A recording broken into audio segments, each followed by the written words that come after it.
The Riven Accord was less a peace treaty and more a cage built for two. It had been signed 10 years ago in the vacuum of neutral space, ending a war that had turned 3 star systems into graveyards. The document was thousands of pages long, filled with sub-clauses on trade tariffs, navigation rights, and orbital demilitarization. But the only clause that truly mattered, the one that every child on Earth and every hatchling on Vea learned by heart, was Article 19. Article 19 prohibited physical intimacy between human and Veari citizens. It was a law born of biological paranoia. The Veari were not just another bipedal species from the Cygnus arm. They were resonant beings, capable of a neural chemical exchange known as the bond kiss. To a Veari, it was a way to share history and intent. To the terrified human high command, it was a biological weapon that could override free will and rewrite loyalty. The propaganda machines called it subversion. The laws called it treason. Elias Cade adjusted the cuffs of his dress uniform and tried to ignore the sweat gathering at the base of his spine. He stood in the immaculate white-paneled docking bay of Halcyon Spire, the diplomatic station that served as the silent checkpoint between the two civilizations. Every surface here was polished to a mirror sheen, reflecting the cold starlight outside. Every corridor was monitored by hovering security drones that buzzed like angry wasps. Every handshake, Elias knew, had a legal team attached to it to ensure no laws were broken. He hated this place. It smelled of recycled air and fear. "You are doing this for her," he reminded himself. He closed his eyes for a second, summoning the image of his older sister, Sarah. She had been a pilot in the Third Fleet, vaporized in a skirmish 2 days before the ceasefire. Elias believed in the Accord because the alternative was extinction. If keeping the peace meant following draconian rules about who you could touch, then Elias would follow them. He would be the perfect cold instrument of bureaucracy. "Incoming vessel," a mechanized voice announced over the bay speakers. "Veari diplomatic envoy arriving. Docking clamps engaged."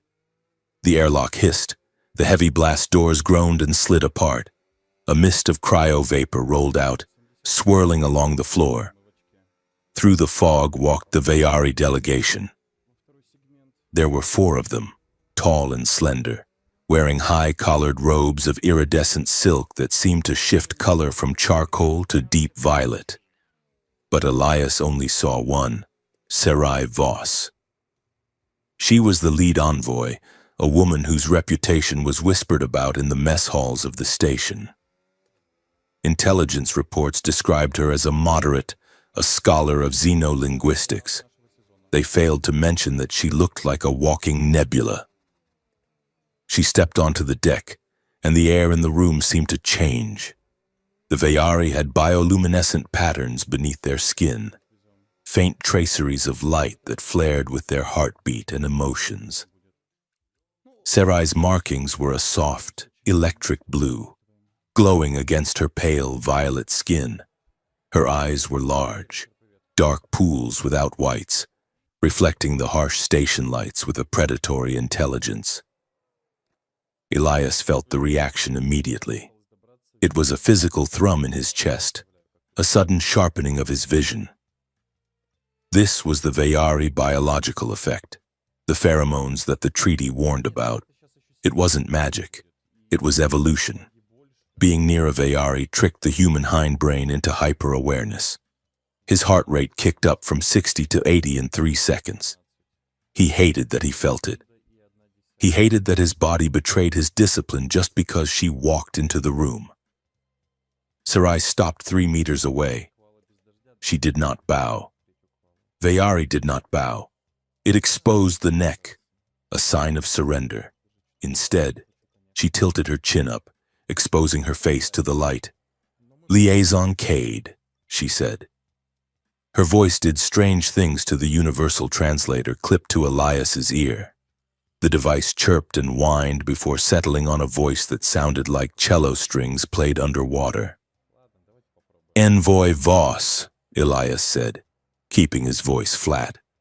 He clasped his hands behind his back to hide a tremor he refused to acknowledge. "Welcome to Halcyon Spire. We trust your journey was uneventful. It is never uneventful when one crosses the void to meet a former enemy," Sarai said, her lips curved. It was not a smile. It was a challenge. "And yet, you stand here without armor. That is a promising start." She took a step closer. The blue light beneath her cheekbones pulsed once, a slow, rhythmic beat. The drone floating by Elias's left shoulder beeped loudly. Analysis complete. The station's AI, Pip, announced. Its voice was cheerful, distinct, and deafening in the quiet bay. "Diplomatic greeting detected. Warning. Pheromone levels elevated. Please reduce smoldering by 12% to align with standard protocols." Elias felt heat rush up his neck. Silence stretched across the docking bay, thick and agonizing. Sarai blinked, and then a sound escaped her throat, a short, melodic trill. She was laughing. "Your machine has a critic's eye. Liaison," she said, her eyes dancing. "I shall attempt to smolder less, for the sake of the treaty." Elias glared at the drone. "Pip, mute mode. Now," acknowledging unmuting commentary. "Good luck, Elias. You are sweating." The drone fell silent.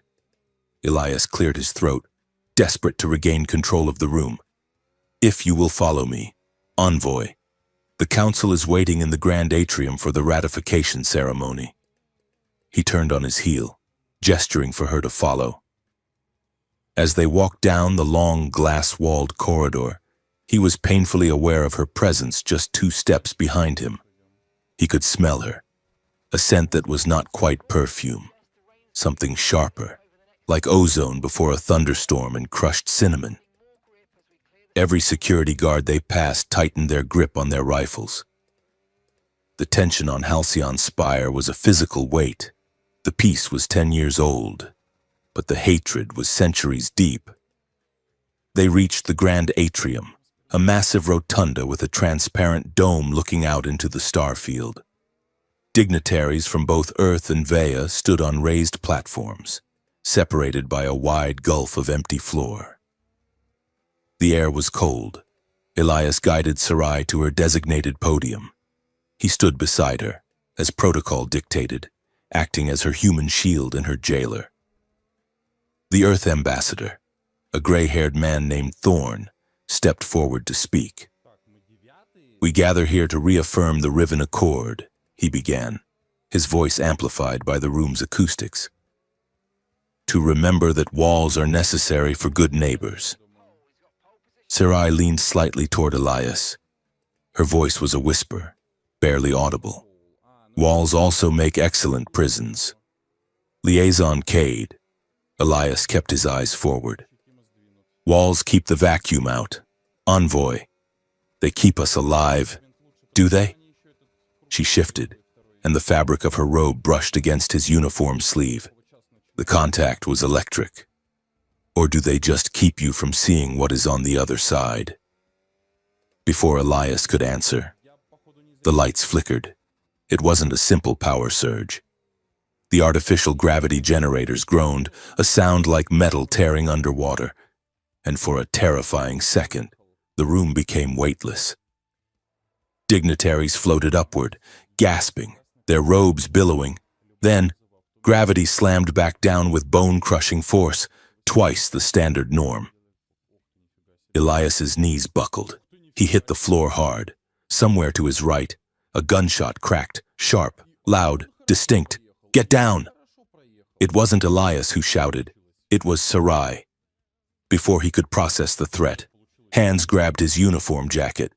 Sarai didn't move like a diplomat. She moved like a striker. She yanked him sideways with shocking strength, pulling him behind the heavy marble plinth of the podium just as a second shot shattered the stone where his head had been a second ago. They collapsed together in the narrow cover. Elias was pressed against the cold floor, and Sarai was crouched over him, one hand on his chest to keep him down. For a heartbeat, the chaos of the room faded. He looked up at her. Her bioluminescence was flaring wild and bright, turning her skin into a map of distress. Her hand was warm through his shirt. He could feel the rapid flutter of her pulse against his own ribcage. The proximity alarm on his belt should have been screaming. Touching a Vayari was a Class 1 felony, but she wasn't attacking him. She was shielding him. "Stay low," she hissed, her eyes scanning the room over the rim of the podium. That was a kinetic slug, high velocity. Someone is not using station weapons. Elias's brain finally caught up with his adrenaline. He reached for his comms unit. "Security! Sector 4! We have active shooters." The atrium was a bedlam of screaming diplomats and shouting guards. Through the confusion, Elias saw a Vayari guard on the far side of the room collapse, blue blood pooling on the white floor. Chaos. Total chaos. Then the giant view screen above the atrium, usually reserved for star charts, hijacked itself. A grainy image appeared, a security feed from the docking bay they had just left. It showed Sarai's personal escort craft. The cargo hold was open, and a human security team was pulling out a massive, sleek rifle in a crate of black metal canisters. The voice of the station commander boomed over the emergency speakers. "Arrest Envoy Voss. Biological weapons and unauthorized ballistics found in her transport." "This is a Vayari attack." Elias froze. He looked at the screen, then back at Sarai. She wasn't looking at the screen. She was looking at him. Her expression wasn't fear. It was a resigned, furious sorrow. "I did not bring weapons." "Elias," she said, her voice steady despite the madness around them. Elias's training screamed at him to draw his sidearm. The evidence was right there on the screen. The timing, the gravity failure, the assassination attempt. It all pointed to a Vayari first strike. But his gut, the part of him that remembered the way she had just pulled him out of the line of fire, hesitated. Security teams in black armor swarmed the podium. Laser sights danced across Sarai's chest. "Hands up! Do not move! Step away from the human!" Sarai slowly raised her hands. The light under her skin dimmed to a dull, bruised purple. She looked at Elias one last time as the guards rushed in, grabbing her arms and forcing her to her knees. "Tell them the truth," she whispered to him. "What truth?" Elias demanded, his voice hoarse. He was standing now, brushed off by a protective detail. "The truth is on the screen." "Sarai, the truth," she said as they dragged her away, "is that you are the only one here who is not already bought." The detention block on level 10 was a fortress within a fortress. Sarai was placed in a high-security holding cell designed for Vayari physiology, shielded walls to dampen resonance, harsh white lights to prevent bioluminescent signaling. Elias stood in the observation room on the other side of the glass. He had been debriefed, shouted at by Commander Thorne, and given a direct order to draft the formal declaration of treaty violation. But something gnawed at him. He replayed the footage of the attack in his mind. The gravity failure. It had required a command override from the central core. No external ship could hack Halcyon Spire's gravity grid without triggering a dozen firewalls. It had to be an inside job. He looked at the datapad in his hand.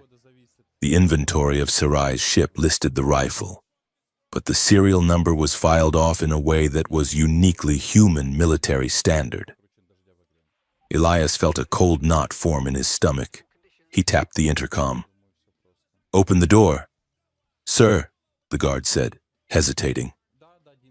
"Orders are no contact. She is a Priority 1 prisoner."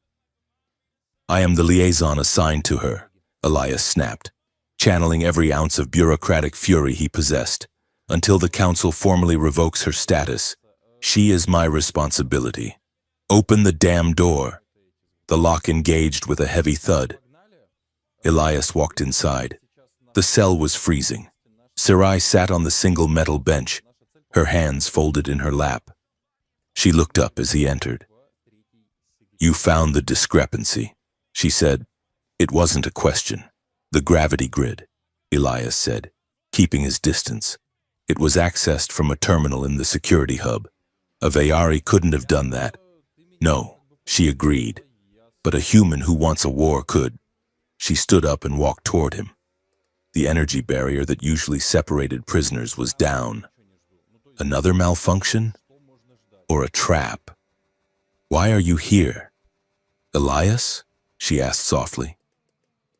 I need to know who you are working with, he said, trying to maintain his interrogation stance. If this is a false flag, someone on my side helped you.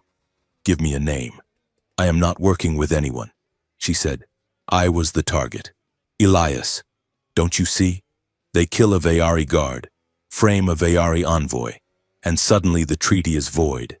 The fleets mobilize, the silence ends. She stopped a foot away from him.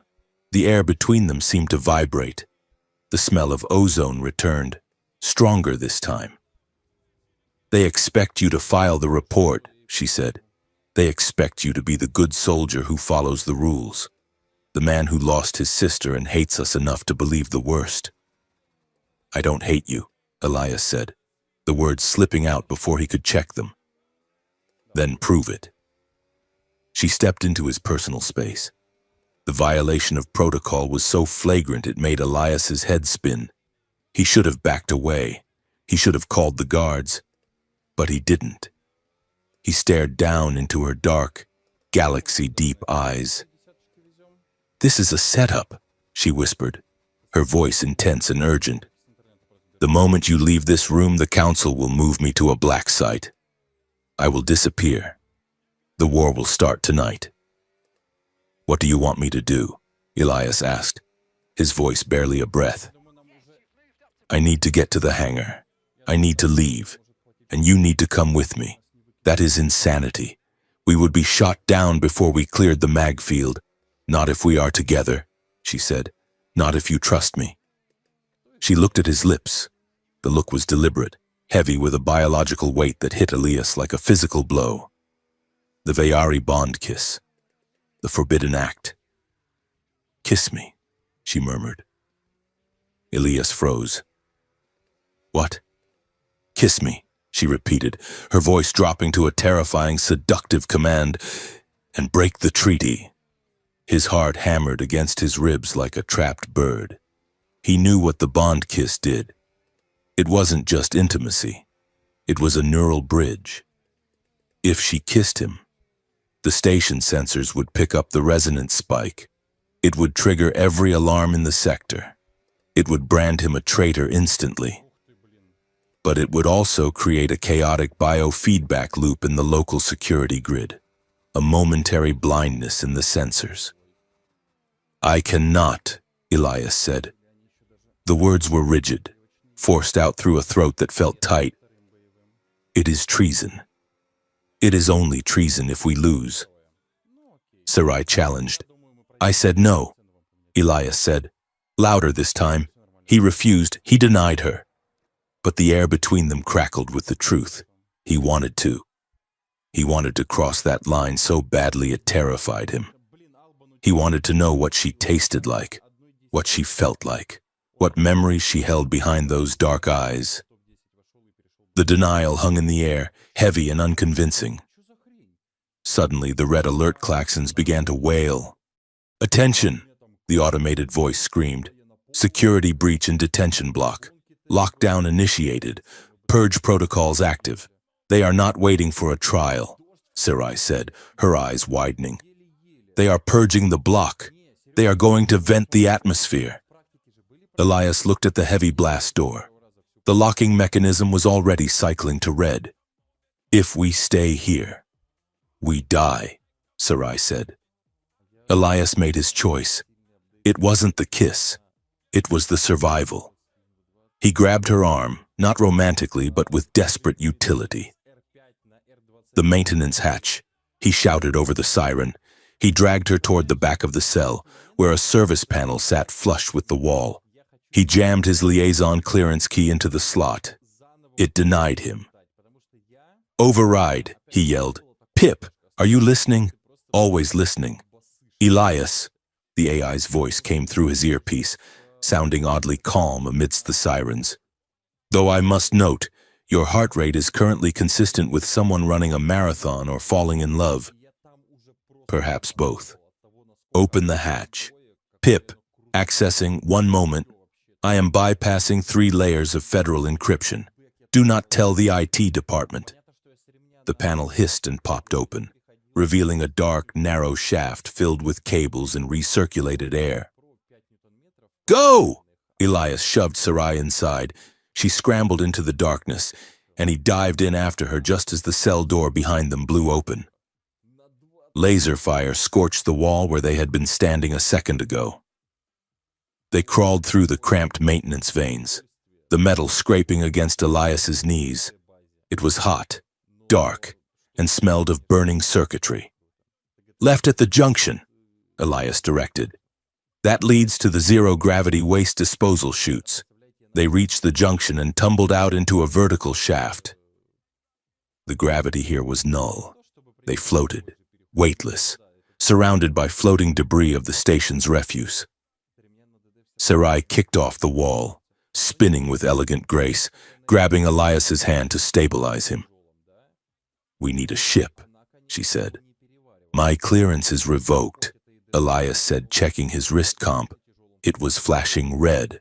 Traitor status confirmed, kill on sight. "They are tracking us," Elias realized, staring at the data stream. "Look." He showed her the display. The security teams weren't searching randomly. They were converging on the waste chute. They knew exactly where they were.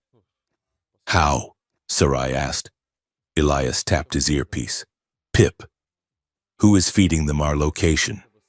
"Command Center," PP replied, "specifically Terminal Alpha 1. That is Commander Thorne's personal console."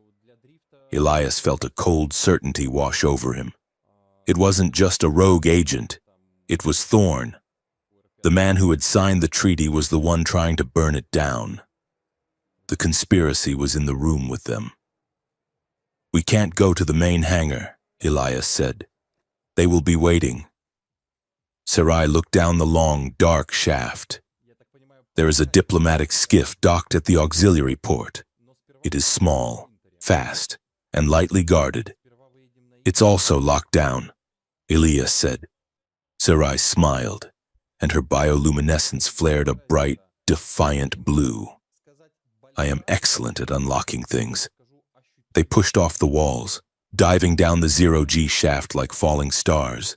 They navigated the twists and turns, dodging cleaning drones and filtration meshes. They burst out of the chute into the auxiliary bay. The skiff, a sleek, silver needle of a ship, sat on the pad. 2 guards stood by the ramp. Sarai didn't hesitate. She moved with a blur of speed, using the residual momentum from the zero-G shaft.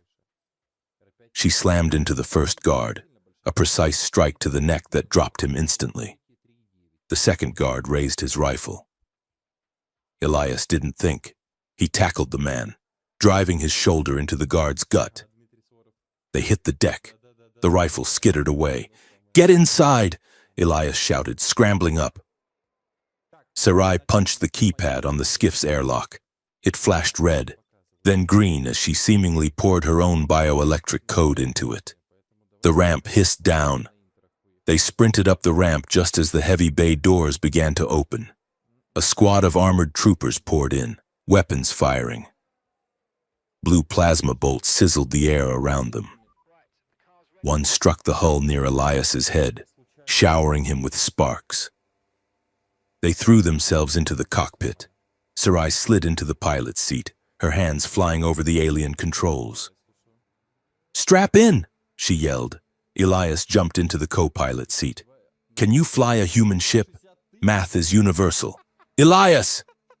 The engines roared to life, a high-pitched scream of turbines. The docking clamps were still engaged. "Disengage clamps!" Elias shouted. "No time!" Sarai gritted her teeth.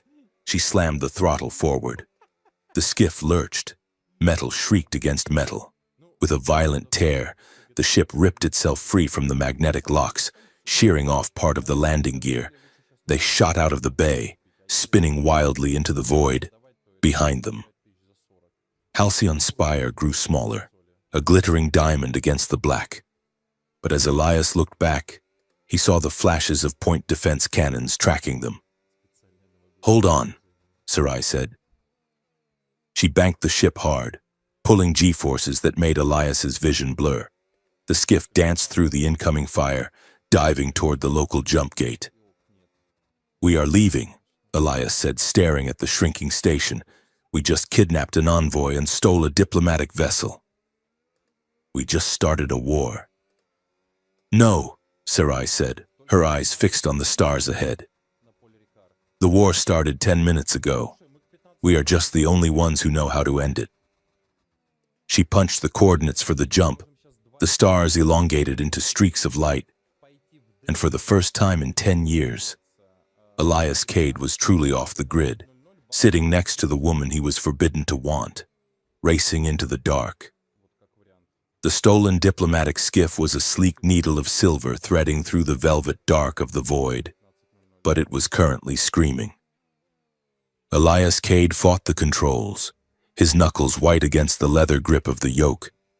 The dashboard, which had been a comforting array of green status lights only an hour ago, was now flashing a violent, rhythmic red.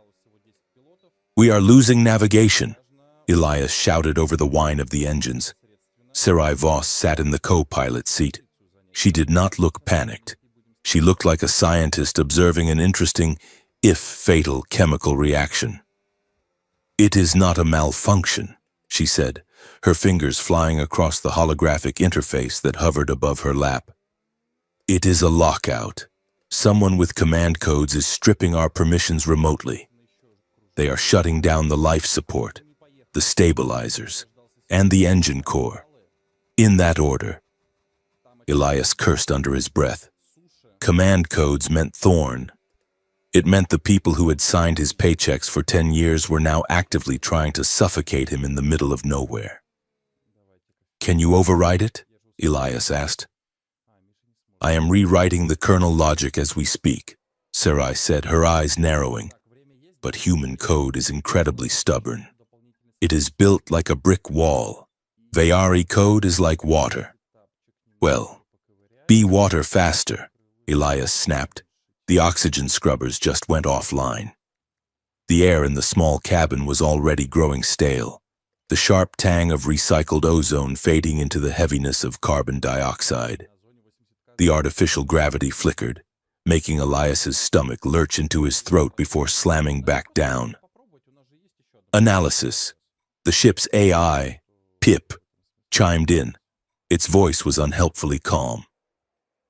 "Cabin pressure dropping. Hull temperature decreasing. Probability of asphyxiation in 12 minutes. Probability of freezing to death in 14 minutes. On the bright side, your corpse will be perfectly preserved for future archaeologists." Not helping. "PIP." Elias gritted out. "Warning." PIP continued. "Elevated respiration detected in liaison Cade. Recommend controlled breathing exercises or poetry. I have a database of 3,000 limericks about impending doom." "Mute," Elias ordered. Sarai made a sharp, fluid motion with her hand, as if she were catching a fly in midair. "Got it," she said. The red lights blinked once and turned a steady amber. The screaming whine of the engine smoothed into a low, throaty hum. The rush of fresh air from the vents hissed like a sudden exhale. "I have isolated the command receiver," Sarai said, leaning back. "They cannot lock us out again unless they catch us physically. But we are running on bypass protocols. The navigation is blind. We are drifting." Elias slumped in his seat. the adrenaline crash hitting him like a physical weight. He looked over at Sarai. The blue bioluminescence beneath her skin was pulsing slowly, fading in and out with her breathing.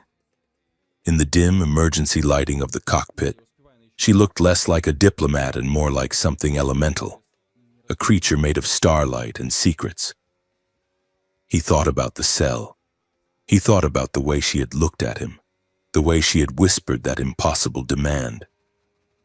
"Why did you say it?" Elias asked quietly. Sarai turned her head. The movement was slow, deliberate. "Say what?" "Elias, kiss me and break the treaty," Elias quoted. The words tasted like ash and copper in his mouth. "You know what the bond kiss is. You know it is treason. You know the propaganda. They say it is biological sabotage, that it rewires the human brain to serve Vayari interests. Is that what you believe?" she asked. "I believe the law exists for a reason," Elias said, though the conviction in his voice was thinner than the hull plating. Sarai unbuckled her crash harness and turned the seat to face him fully. "The bond kiss is not sabotage, Elias, it is resonance." She tapped her temple with a long, violet finger. "Vayari are not telepathic in the way your fiction writers imagine. We do not read thoughts. We share the architecture of experience.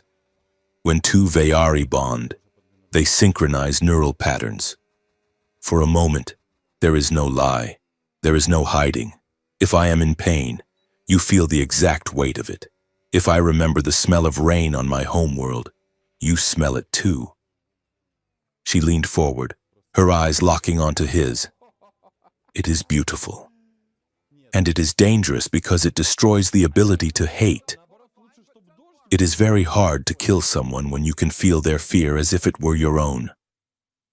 That is why your government banned it, not because it enslaves you, but because it liberates you from their narrative." Elias stared at her. The explanation made a terrifying amount of sense. A weapon of empathy, a biological treaty that bypassed politicians. "Then why offer it to me?" Elias challenged, his voice rising.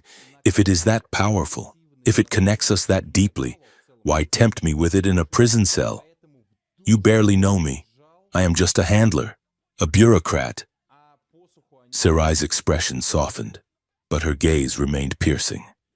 "I needed to know," she said softly. "Know what?" "I needed to know if you were ruled by fear or by choice." She tilted her head. "A man who obeys the law because he is afraid of punishment is useless to me. A man who obeys the law because he believes it is right is dangerous. But a man who wants to break the law and chooses not to because he has discipline, that is a man who can be trusted." "You were testing me," Elias said, feeling a flush of anger mixed with something else. "Relief?" "I was reading you," Sarai corrected, "and you passed. You wanted to do it. I felt the spike in your pulse. I smelled the change in your chemistry, but you said no." She smiled, and for the first time, it wasn't a diplomatic mask. It was a genuine, slightly wicked expression. Though, for the record, your denial was not very convincing. Elias looked away, staring out into the star field. The worst part was that she was right. He was still thinking about it, even now, with a death sentence on his head and a galaxy of enemies hunting them. The memory of her proximity in that cell was louder than the alarms. "We need supplies," Elias said, changing the subject with desperate abruptness. "This skiff has fuel for 2 days. We have no food, no weapons, and a transponder that screams our location to anyone with a scanner." Sarai accepted the change of topic with a graceful nod. "There is a place," she said, "the Drift of Solace. It is a salvage bazaar built into the skeletal ribs of a dead battle cruiser from the First War. It drifts in the magnetic shadow of the Terminus Belt. No sensors, no laws, and no questions?" Elias asked. "Oh, there are many questions," Sarai said, but the answers usually cost credits, not loyalty. The drift of solace looked like a metallic carcass picked clean by vultures, then inhabited by the vultures. It was a monstrosity of welded debris.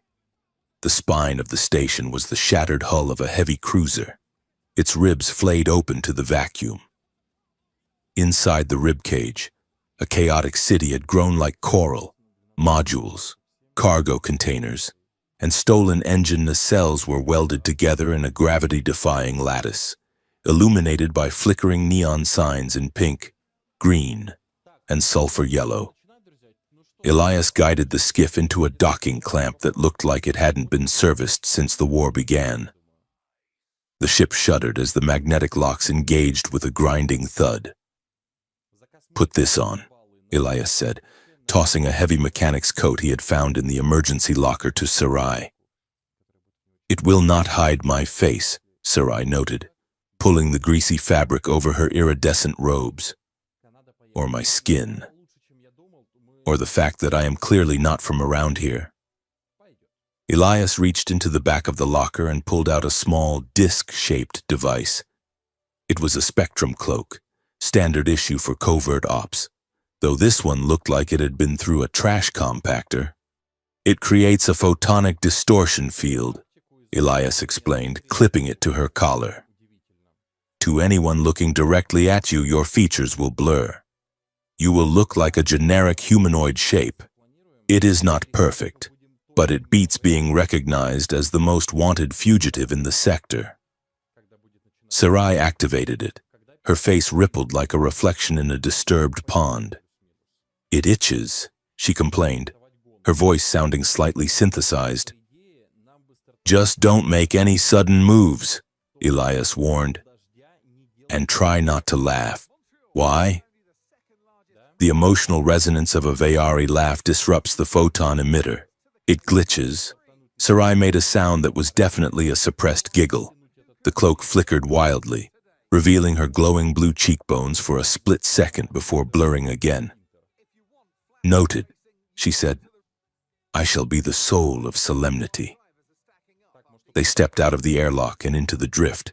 The smell hit Elias first, a mixture of frying oil, unwashed bodies, and leaking hydraulic fluid. The main concourse was a narrow metal gangway suspended over a drop that went down for hundreds of meters into the dark belly of the dead ship. Crowds pushed past them. There were humans with cybernetic limbs that sparked, Vayari outcasts with their light dim to gray, and other species from the fringe worlds, hulking four-armed dockworkers and small, scurrying scavengers in breathing masks. "Keep your head down," Elias murmured. "We are looking for a broker named Kale. He deals in information and lost things." They navigated the labyrinth of scrap lanes. Stalls lined the walls, selling everything from repurposed reactor cores to bootleg sensory sims. A vendor shouted at Elias, holding up a jar of pickled protein grubs. Elias ignored him. He felt Sarai's hand brush his arm. She was moving with a tense, coiled energy, her head swiveling to track the threats he couldn't see. They found Kale's shop at the end of a dead-end corridor lit by a single buzzing red light. The sign above the door said, "Archives and spare parts in 3 languages." The interior was a cave of digital detritus, stacks of memory cores, ancient hard drives, and crystalline data shards formed unstable towers that reached the ceiling. Behind a counter made of welded engine plating sat Kyle. He was human, or at least mostly human. Half his face was replaced by a sensory lattice of chrome and red lenses. His left arm was a mechanical claw that twitched as he sorted through a pile of microchips. "You look like trouble," Kyle rasped, his voice grinding like gravel. "And you smell like government." "We are paying customers," Elias said, placing a credit chit on the counter. It was his entire savings, drained from his account 5 minutes before the freeze order hit. Kale's mechanical eye whirred, zooming in on the chit. He snatched it up, generous. "What do you want?" Information, Elias said. We are looking for the source of a signal, a specific frequency used during the Halcyon incident. Kale froze. The mechanical claw stopped twitching. You mean the assassination attempt? The one that has the whole galaxy holding its breath before the screaming starts. We need to know who is profiting from it, Sarai said. Her voice was distorted by the cloak, but the authority in it was unmistakable. Kale looked at her, his red lenses narrowing. Nice trick with the light, lady. But you can't mask the pheromones. You are Vayari, high caste, by the smell of it. He leaned forward. There are rumors, whispers in the static. Two groups are making a lot of noise on the dark net, the Cinder Pact and the Ivory Ascendancy. Elias frowned. I know the Cinder Pact. Human extremists. Ex-military hardliners who think the treaty was a surrender. But the Ivory Ascendancy? Vayari purists, Sarai said, her voice cold. They believe humanity is a biological contaminant. They want to seal the jump gates and isolate our systems forever. Bingo, Kale said. They hate each other, but they hate peace more. Rumor is they have formed a coalition of convenience, a partnership to burn the house down so they can fight over the ashes. Do you have proof? Elias asked. Kale rummaged under the counter and pulled out a jagged, blackened shard of crystal. This came off a smuggler's skiff this morning. It is a corrupted security log. It shows the timing of the assassination shots. But look at the timestamp. He shoved the shard into a reader. A holographic display flickered to life. The timestamp on the shot command was -3 seconds.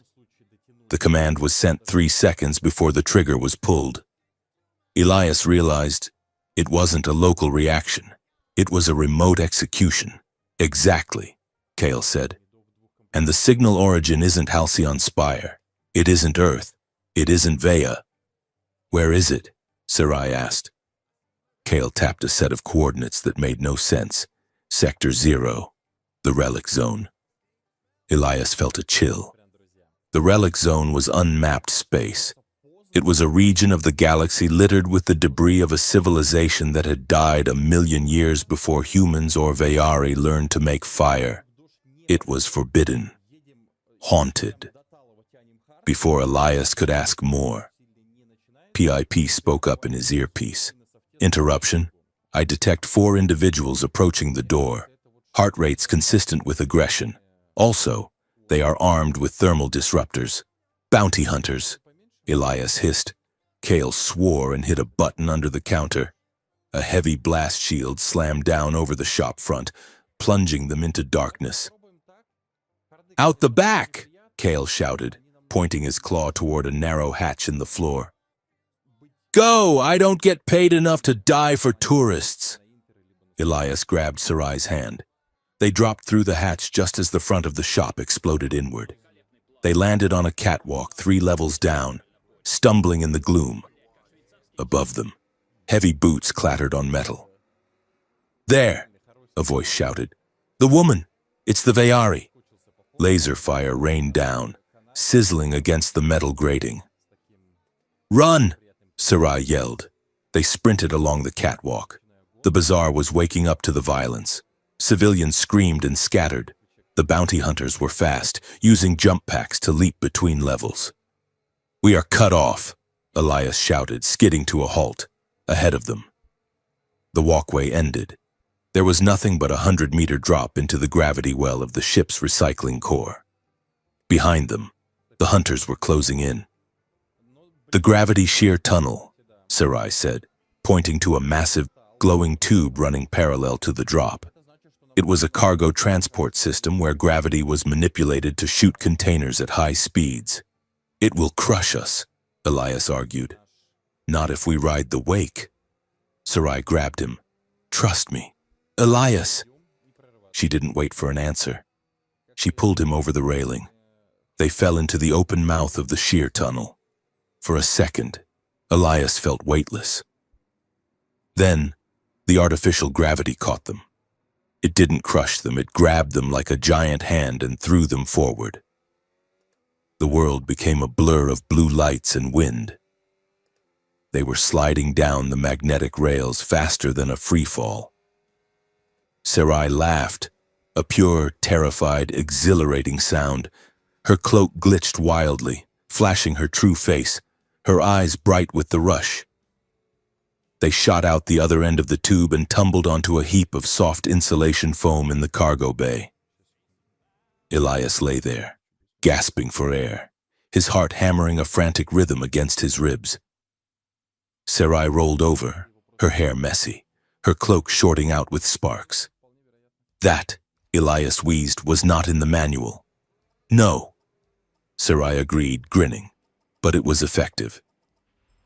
They found refuge in the ship's chapel.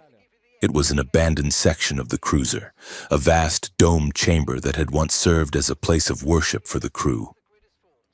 Now, it was a tomb. The air was cold and still. Floating in the zero-gravity field near the ceiling were hundreds of small golden discs, memorial chits for the soldiers who had died on this ship. They drifted like dust motes in the pale, artificial starlight filtering through the cracked viewports. It was quiet here. The noise of the bazaar was a distant hum. Elias sat on a pew bolted to the floor, checking his weapon, a stun pulse pistol he had lifted from the skiff. His hands were shaking, not much but enough to notice. Sarai stood by the viewport, staring out at the debris field. She had deactivated the glitching cloak. Her skin glowed softly in the dark, the bioluminescent patterns tracing the line of her spine and shoulders. "You are afraid," she said, without turning around. "I am being hunted by half the galaxy," Elias said. "Fear is a rational response." "Not that fear," she said. "You are afraid of yourself." Elias paused. He lowered the pistol. He looked at her. She was beautiful in a way that hurt to look at. Alien, yes, but undeniably, devastatingly present. The chemistry between them wasn't just biology, it was a gravitational pull. "In the cell," Elias said, his voice rough. "When you asked me to kiss you, I didn't say no because of the treaty. Why did you say no?" "Because I knew that if I started, I wouldn't be able to stop." The confession hung in the silence. It was the most honest thing he had said in 10 years. "I have spent my whole life building walls," Elias continued. "Rules, protocols, the accord, it's all structure. It keeps the chaos out. You are chaos. You are everything I am supposed to guard against. And when you are close to me, the walls don't just crack, they dissolve. And that terrifies me more than the war." Sarai turned. She walked toward him, her steps silent on the metal floor. She stopped right in front of him, close enough that he could feel the warmth radiating from her skin. "Chaos is just another word for change." "Elias," she whispered. She reached out and touched his face. Her fingers were cool, her skin smooth. A jolt of electricity went through him, sharper than the stun pistol. "Do not mistake control for strength," she said. "It takes more strength to feel than it does to build a wall." She leaned in, her face inches from his. Her eyes were dark, infinite pools. "I prefer you dangerous, Elias. I prefer you when you are not hiding behind a rule book." She didn't kiss him. She pulled back, leaving his skin burning where she had touched him. It was a tease, yes, but it was also a dare. She was challenging him to exist in the uncomfortable space between desire and duty. Elias let out a breath he didn't know he was holding. "You are enjoying this." "Immensely," she admitted, her eyes sparkling. "It is rare to see a human struggle with something as simple as want." She turned back to the data pad she had connected to the shard Kale gave them. "We have the coordinates," she said, her tone shifting instantly back to business. The signal origin. Elias stood up, forcing his mind to focus. The relic zone. It is a 2-hour jump from here, Sarai said. If we go there, we are leaving the known chart. No comms, boys. No rescue. If the signal came from there, Elias said, buttoning his coat, then the answers are there. And if the Cinder Pact and the Ivory Ascendancy are working together, they are hiding something big. We go. Then, Sarai asked. We go, Elias said. The skiff dropped out of warp at the edge of the relic zone. The view screen showed something that defied physics. Space here wasn't black. It was a bruised purple, swirling with clouds of ionized gas. And in the distance, hanging in the void, were the ruins. They weren't ships. They were geometric shapes of impossible size, pyramids, spheres, and rings the size of moons, made of a crystalline material that refracted the starlight into rainbows. They floated in a silent, dead ballet, but the most disturbing thing was the space itself. It seemed to fold. Stars in the background appeared to stretch and snap back, like a reflection in a funhouse mirror. Impossible geometry, Pip announced. Warning: Euclidean physics are currently optional in this sector. Recommend keeping hands and feet inside the vehicle at all times. Elias steered the skiff toward the largest structure, a shattered ring that pulsed with a faint, rhythmic heartbeat of light. That is where the signal came from, Sarai said, pointing. Elias pushed the throttle forward. The skiff glided past the perimeter of the zone.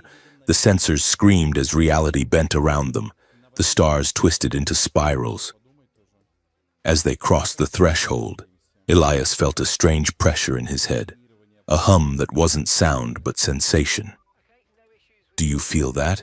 He asked. Sarai nodded, her eyes wide.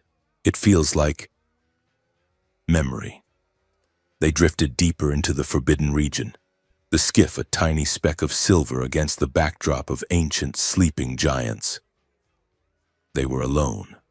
They were hunted, and they were flying straight into the heart of a mystery that was older than their species, with nothing but a fragile ship and a terrifying, unspoken promise between them to keep them alive. The skiff touched down on the shattered moon of Ion V with a vibration that rattled Elias Cade's teeth. This place was not a world in any standard sense. It was a graveyard of physics.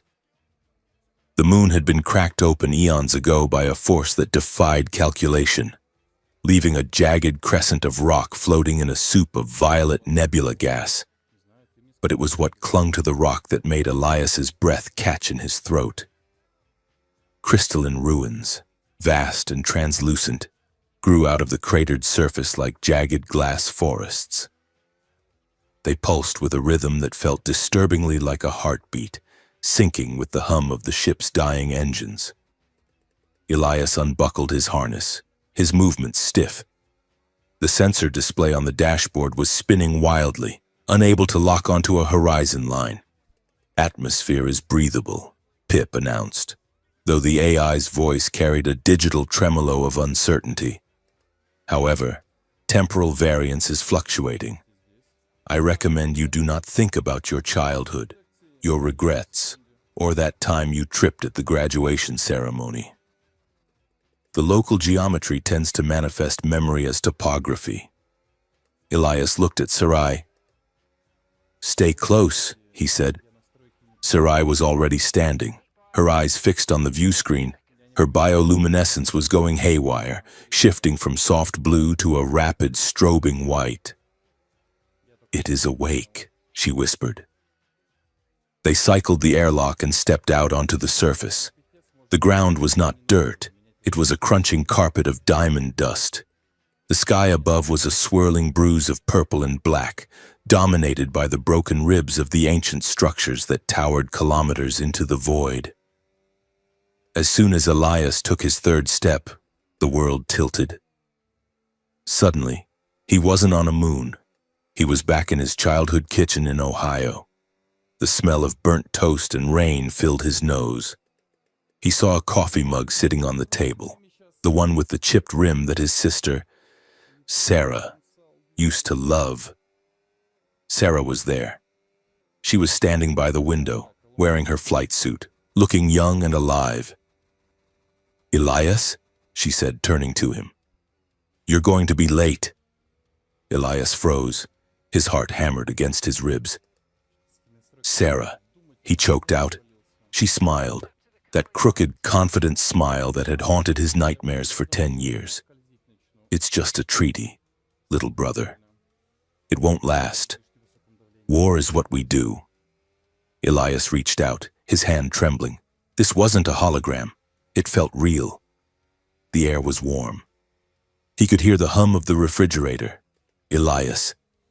The voice was sharp, cutting through the warm kitchen air like a blade. "Elias, look at me." A hand gripped his shoulder. The kitchen dissolved into mist.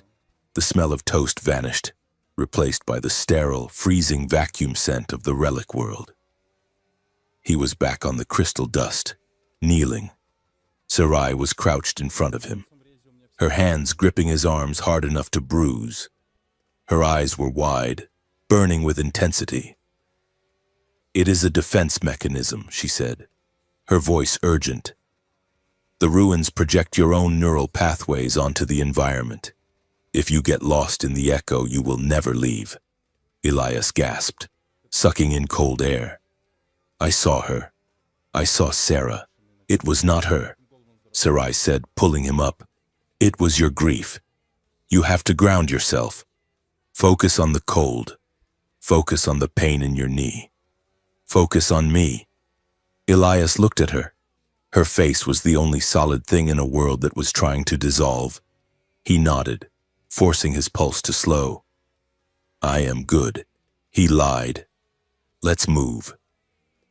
They pushed forward toward the largest spire, a cathedral of glass that seemed to anchor the reality of the moon. As they approached the massive entry doors, slabs of obsidian 10 stories high, Elias scanned for a control panel. There was nothing. No keypad, no interface. "We need explosives," Elias muttered, checking the limited charges on his belt. "Save your munitions," Sarai said. She walked up to the obsidian slab. She didn't push. She simply laid her palm flat against the stone. The reaction was instantaneous. The bioluminescent patterns on her skin flared brilliant white. The obsidian surface rippled like water, and veins of matching white light shot through the stone, tracing complex fractal patterns that mirrored the ones on Sarai's arms. The ground shook, with a sound like a choir of deep bells. The massive doors split down the middle and slid open. Elias stared. "That is not standard Veyari biology," he said. "I have read the files. You don't interface with rocks." Sarai didn't look back. She walked into the dark corridor, her glowing skin lighting the way. "There is a lot you do not know." "Elias." He caught up to her, his boots echoing in the vast hallway. The walls were lined with statues of faceless figures, towering and silent.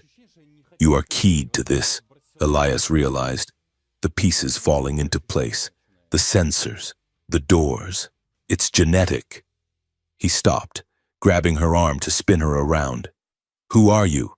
"Sarai," he demanded. "Real diplomatic envoys don't open million-year-old alien vaults with a touch." Sarai looked at his hand on her arm, then up at his eyes. She didn't pull away. "I am the third daughter of the House of Ethel," she said quietly. Elias let go, stepping back. "Ethel. That is the royal line, the High Sovereign's immediate family. The files say I am a distant cousin," Sarai said, her voice bitter. "A low-ranking noble with a talent for languages. That is the lie my government tells. The truth is that I am a direct heir, and that is exactly why I am here, escorting a human liaison on a suicide run." "Why lie?" Elias asked. "Why hide you?" Because I have the resonance, she said, gesturing to the glowing walls. In my family, sometimes a child is born with the old blood, the biological key that connects us to the progenitors who built these machines. The High Command fears it. They fear that if the people knew I could talk to the gods, they would listen to me instead of the generals. So they made me an envoy, a glorified exile, kept useful, but kept far away from the throne. Elias looked at her with new eyes. She wasn't just a diplomat. She was a threat to her own government stability, a weapon they were afraid to use but refused to destroy. So this whole time, Elias said, his voice low, you have been just as trapped as I have. Sarai laughed, a short, sharp sound. We are all trapped, Elias. Some by treaties, some by blood. They moved deeper into the ruin. The central chamber was a rotunda of dizzying scale. In the center, a beam of coherent light shot up from the floor to a crystalline lens in the ceiling. Surrounding the beam were floating panels of hard light, holographic records. Echoes, Sarai said, moving toward them. She waved her hand, and the images sharpened. They weren't just pictures, they were three-dimensional scenes. Elias watched in horror as a recording from 10 years ago played out. It showed a human fleet admiral shaking hands with a Vayari general. They weren't fighting. They were exchanging data pads. The audio crackled to life.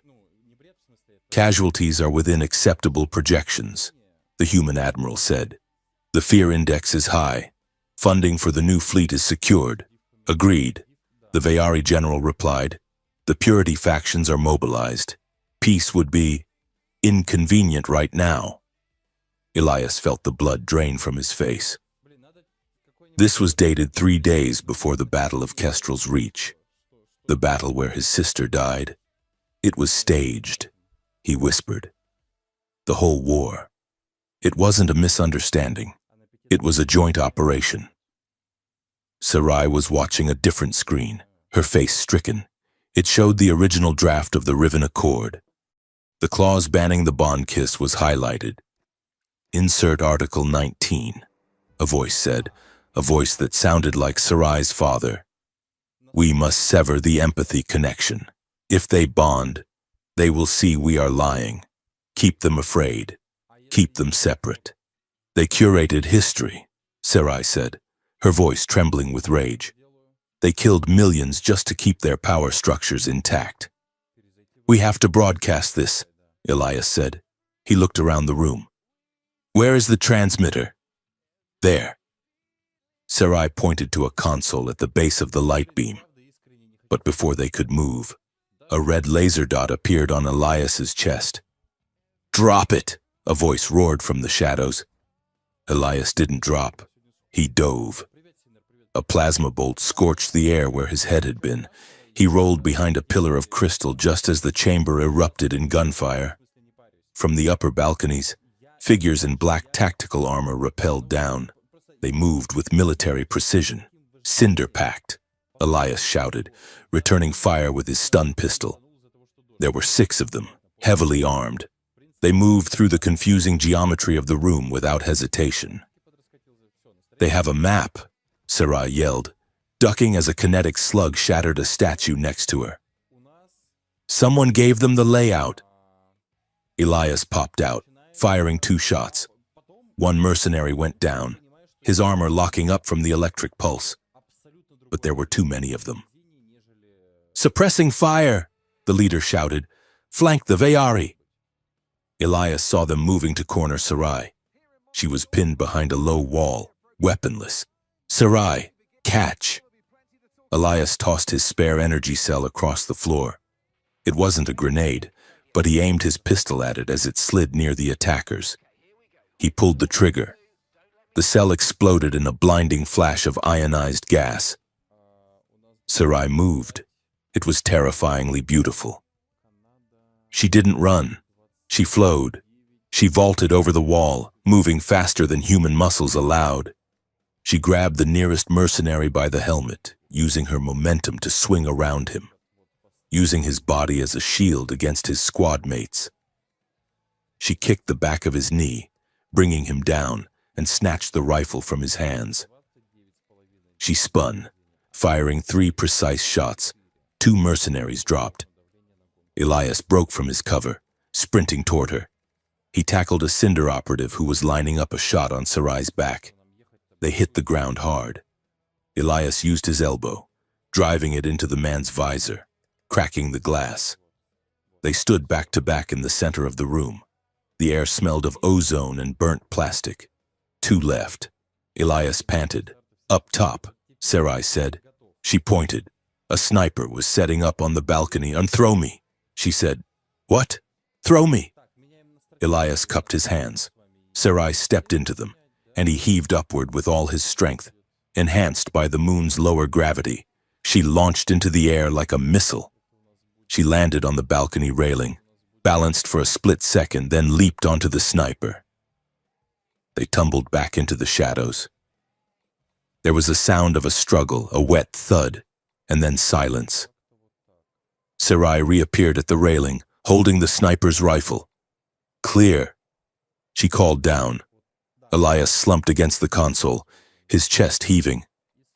Remind me never to make you angry. We are not done, Sarai said.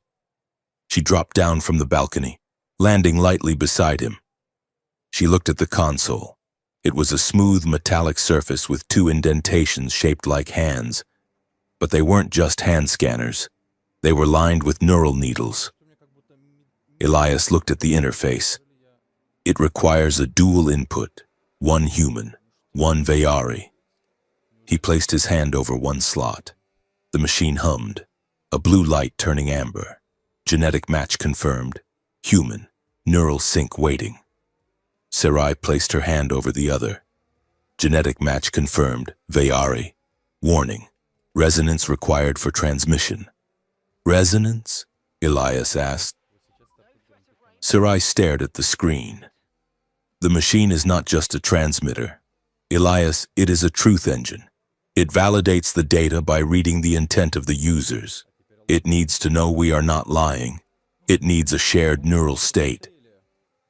She looked at him, her eyes dark and terrified. It needs a bond. Elias froze. You mean? Yes, she whispered.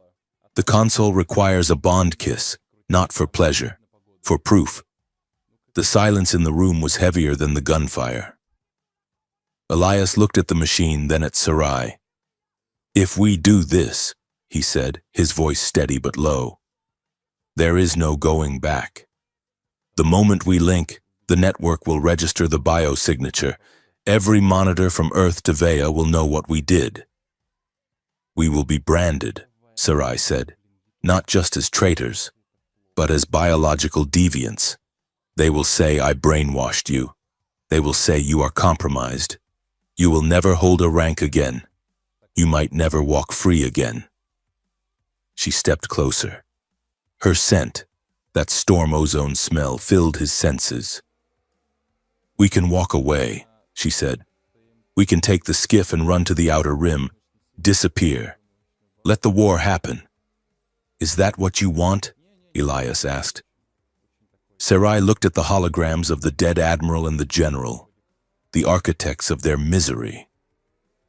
No, she said fiercely. I want to burn their lies down. Elias looked at her lips. He looked at the curve of her jaw, the pulse of light beneath her skin. For 10 years, he had been told that this woman was poison, that her touch was a weapon, that wanting her was a defect. But standing here, in the ruins of a world destroyed by the same fear that built the treaty, he realized the only defect was obedience. He stepped forward. Sarai looked up at him, her breath hitching. She looked scared, not of the war, but of him. Of this. You want peace? Elias said, his voice rough with emotion. Then stop pretending you are made of rules. He reached out and cupped her face. Her skin was warm, vibrant. He felt the hum of her energy against his palms. Sarai's eyes searched his. "Kiss me," she whispered, "and break the treaty." Elias didn't hesitate this time. He leaned in and pressed his lips to hers. It wasn't like a human kiss. The moment they connected, the world vanished. There was a blinding flash of white light behind his eyes. And then, the walls of his mind collapsed. He wasn't Elias anymore. He was Sarai. He felt the crushing weight of silence in a palace full of people. He felt the coldness of a father who looked at him and saw a political liability. He felt the intense, burning loneliness of being surrounded by billions of people and being unable to touch a single one without gloves. And she was him. She felt the grief that lived in his chest like a stone, the image of Sarah's ship disintegrating.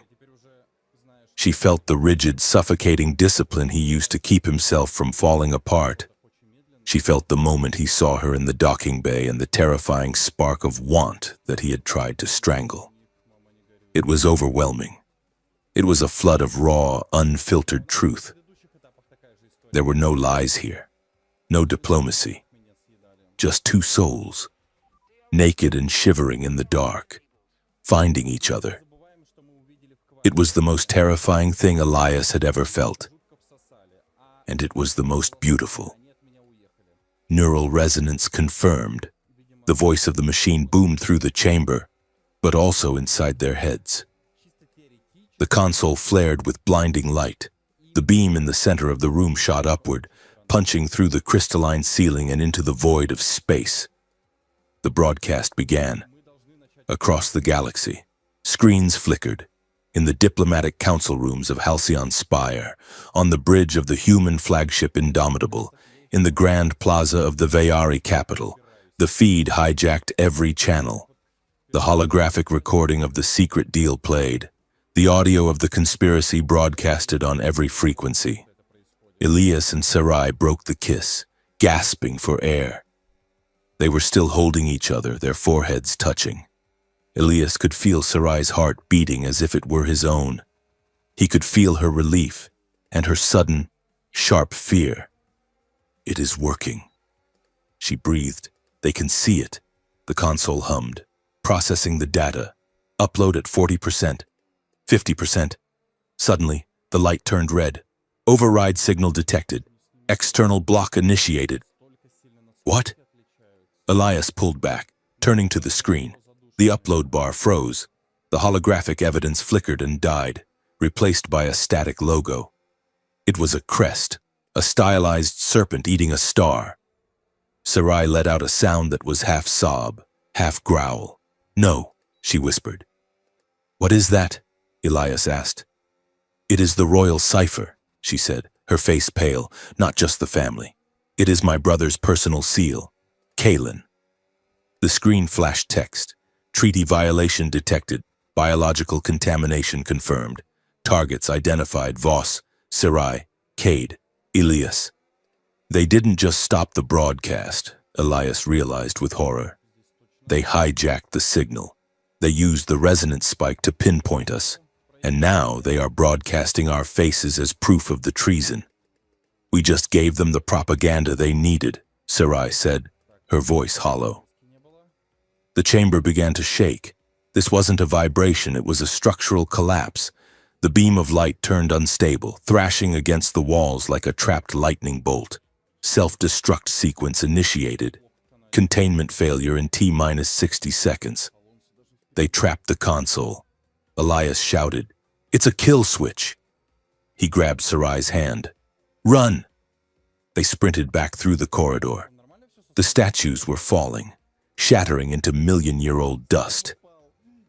The floor heaved, opening fissures that swallowed the light. They burst out of the obsidian doors just as the spire behind them imploded. The shockwave threw them forward. They tumbled across the crystal sand, scrambling toward the skiff. The sky above was tearing open. A spatial storm, triggered by the energy release, was swirling into a vortex. "To the ship!" Sarai screamed. They scrambled up the ramp. Elias threw himself into the pilot's seat, slamming the thrusters to maximum. "Hold on!" The skiff lifted off. fighting the gravity of the collapsing moon. Debris rained down around them, shards of crystal the size of skyscrapers spinning into the void. Elias punched the jump drive. Nothing happened. "Interference!" Pip yelled. "The spatial distortion is too high. I can stabilize it," Sarai shouted. She reached across the console, her hands glowing. She didn't use the keyboard. She plunged her hands directly into the holographic core of the ship's nav computer. Her light bled into the ship's systems. The engine note changed from a scream to a roar. "Now! Elias!" He hit the drive. The stars elongated. The relic moon vanished in a flash of white light. They were in warp, safe, silent. Elias let go of the yoke. His hands were shaking violently. He looked at Sarai. She was slumped in her seat, the light in her skin dim and flickering. She looked exhausted, hollowed out. She turned to look at him, and in that look, Elias saw it. The echo was still there. He could still feel a ghost of her emotion, a lingering thread of the bond they had just forged. He felt her fear for her brother. He felt her shame at the exposure. But mostly, he felt the terrifying, electric aftershock of the kiss. "We failed," she whispered. "The broadcast didn't finish. And now they have proof we broke the law." Elias unbuckled his harness. He reached across the console and took her hand. It was trembling. "We didn't fail," he said. "We know the truth now, and we know who the enemy is." He looked at the display, where their faces were still frozen under the flashing word, "Traitor." "And," he added softly, squeezing her hand, "now we know we are not alone."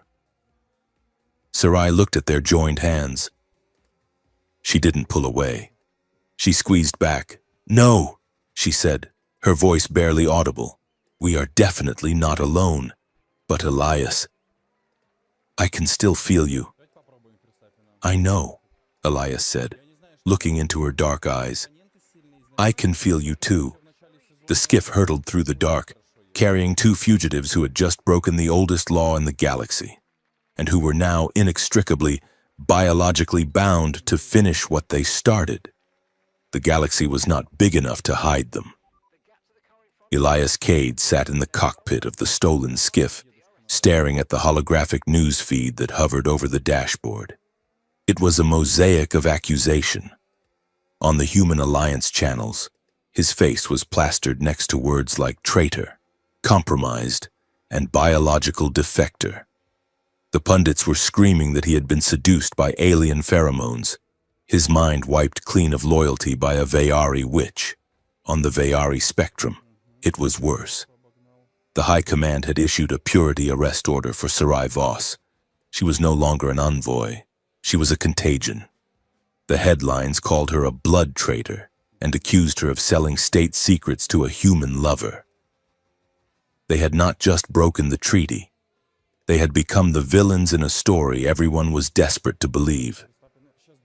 "Turn it off," Sarai said. She was curled in the co-pilot seat, her knees pulled to her chest. Her bioluminescence was dim, pulsing a sickly, jagged gray. Elias swiped his hand through the hologram, killing the feed. The silence that followed was heavy, filled only by the rattle of the skiff's overworked thrusters. "We need fuel," Elias said, his voice sounding too loud in the cramped space. "And we need a ship that does not broadcast our location to every patrol in the sector." Sarai nodded, but she did not look at him. She winced, pressing a hand to her temple. Elias felt it, too. A sudden spike of sharp, throbbing headache behind his left eye. It wasn't his pain, it was hers. The bond kiss had consequences. The relic console had forced a neural synchronization, but the connection hadn't snapped when they broke contact. It was lingering. It was what the texts called echo bleed. "I am sorry," Sarai whispered. "I am trying to shield it." "Don't," Elias said instinctively. Then, softer. Do not force it down. That just makes it louder. He adjusted the nav comp. I am setting a course for the Isher Rim. There is an independent courier fleet there. They run refugees and gray market cargo. They do not ask questions. They might ask why two of the most famous fugitives in existence are knocking on their door. Sarai noted. We will rely on your charm, Elias said, and your ability to lie to authority figures. Sarai added, the courier fleet was a ragtag procession of bulk freighters, retrofitted tugs, and scuffed transports drifting in the magnetic shadow of a gas giant. It was a moving city of people who did not want to be found. Elias docked their skiff inside the bay of the flagship, a hulking vessel named the Ion Dancer. The moment the ramp lowered, they were met not by a welcoming committee but by a shotgun barrel. Holding the shotgun was a woman who looked like she had been carved out of granite and bad attitude. She was chewing on a synthetic cigar. Captain Vane, Elias said, raising his hands. I was told you help those who have nowhere else to go. Captain Vane looked at Elias. Then she looked at Sarai, whose face was partially obscured by a hood. I help refugees, Vane rumbled. I help deserters. I help people who owe money to the wrong syndicates. What I do not usually help are the Romeo and Juliet of the galactic apocalypse. She lowered the shotgun but didn't put it away. You two are hotter than a supernova right now, she said. I have half a mind to space you both just to save myself the headache. We can pay, Sarai said, stepping forward. Vane snorted. With what? Your bank accounts are frozen harder than a comet's heart. I checked. With data, Elias said. We have flight paths for the patrol fleets. We know where the blockades are setting up. That information is worth more than credits to a fleet like this. Vane chewed on her cigar, eyeing them. She looked at the way Elias stood slightly in front of Sarai, shielding her. She looked at the way Sarai's hand hovered near Elias's back, not touching but connected. Two idiot comets, she muttered, shaking her head, crashing into each other and thinking it is pretty while the universe burns. Fine. You can stay. But you sleep in the cargo hold. And if you bring heat down on my fleet, I will personally sell you to the Cinder Pact for spare parts. The cargo hold of the Ion Dancer was cramped, smelling of engine grease and freeze-dried spices. It was filled with crates, leaving only a narrow aisle and a small bunk recessed into the wall. It was intimate, uncomfortably so. Elias sat on a crate, watching Sarai try to meditate. She was attempting to control the echo bleed, but the stress was making it volatile. Every few minutes, Elias would feel a phantom sensation, a sudden wave of cold dread, a flash of heat, a pang of hunger that wasn't his. Pip, the AI clipped to Elias's belt, decided this was the perfect time to be helpful. Analysis. Pip chirped. Tension levels in the room are currently exceeding safety parameters by 40%. I detect elevated cortisol and pheromonal distress. Not now. Pip, Elias muttered. Recommendation? PP continued, ignoring him. Awkward silence breaks are necessary for conflict resolution. Suggestion: discuss your favorite colors, or perhaps address the crushing existential terror of your shared psychic link. Sarai let out a sound that was half laugh, half sob. Blue, she said. My favorite color is blue, like the ocean on Earth. I have never seen it, but I have read about it. Elias looked at her. Green, he said, like the forests in Ohio, before the fires. He stood up and walked over to her. She was trembling. The bond was flaring again. He could feel her shame, a thick, oily sensation that coated his throat. She felt guilty for dragging him into this, for the way the world was looking at him. Stop it, Elias said gently. Stop what? Stop blaming yourself. I can feel it. Sarai, it tastes like copper. Sarai looked up, her eyes bright with unshed tears. You are a decorated officer, Elias. You had a career, a life. Now you are a pariah because of me, because I tempted you. Elias knelt in front of her. He didn't touch her, not yet. He used his voice, grounding her with the same calm he used during negotiations. You did not tempt me, he said firmly. You offered me a choice. I took it. But the echo, she whispered, it is invasive. You can feel my fear. You can feel how much I... She stopped. How much you want me. Elias finished. She flinched, but she didn't look away. Yes. Elias took a breath. He could feel it. It wasn't just desire, it was a desperate, aching need for closeness, mixed with the terror of rejection. It was raw and overwhelming. And you can feel mine, Elias said. Sarai nodded slowly. It is. Loud. Elias reached out and took her hands. Good. Then you know I am not going anywhere. He squeezed her hands, anchoring her. The bond settled. The chaotic waves of emotion smoothed out into a steady hum. They sat there for a long time, just breathing, learning to distinguish where one ended and the other began. 2 days later, the Ion Dancer dropped out of warp in the debris belt of the Typhon system. We are here, Captain Vane announced over the comms. Outpost 44.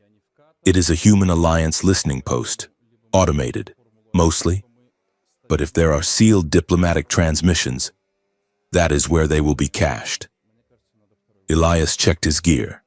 He was wearing a scuffed flight suit provided by Vane, his insignia ripped off. I am going alone, Elias said. No, Sarai said, fastening a cloak around her shoulders. You need my codes to crack the encryption, and frankly, I am tired of hiding in a box.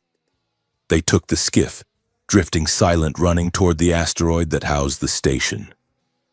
It was a bleak, rotating rock bristling with antennas. They docked at the maintenance hatch. Sarai bypassed the lock with a touch of her glowing hand, her bioluminescence acting as a digital key. The station was quiet. The air cycled with a mechanical wheeze. They moved through the corridors, heading for the central server room. Elias knew the layout. He had served on stations like this. It was familiar territory, which made it all the worse when they turned a corner and ran straight into a patrol. There were 3 of them, human technicians, armed with sidearms. Freeze! The lead technician shouted. Elias raised his hands. Wait, I am Liaison Cade. The technician blinked. He was young, maybe 20. He lowered his weapon slightly, squinting. Cade, the traitor? I am not a traitor, Elias said, keeping his voice level. I am trying to stop a war. The technician laughed, a harsh, nervous sound. By sleeping with the enemy? We saw the news. Cade, they say she scrambled your brains, and they say you are a puppet. He looked at Sarai with a sneer that made Elias's blood boil. Is that her? The witch? Sarai stood tall, her cloak falling back. She didn't look like a witch. She looked like a queen in exile.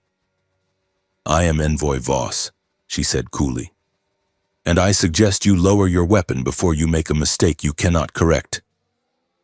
The technician stepped forward, emboldened by fear and propaganda. Well, she is pretty.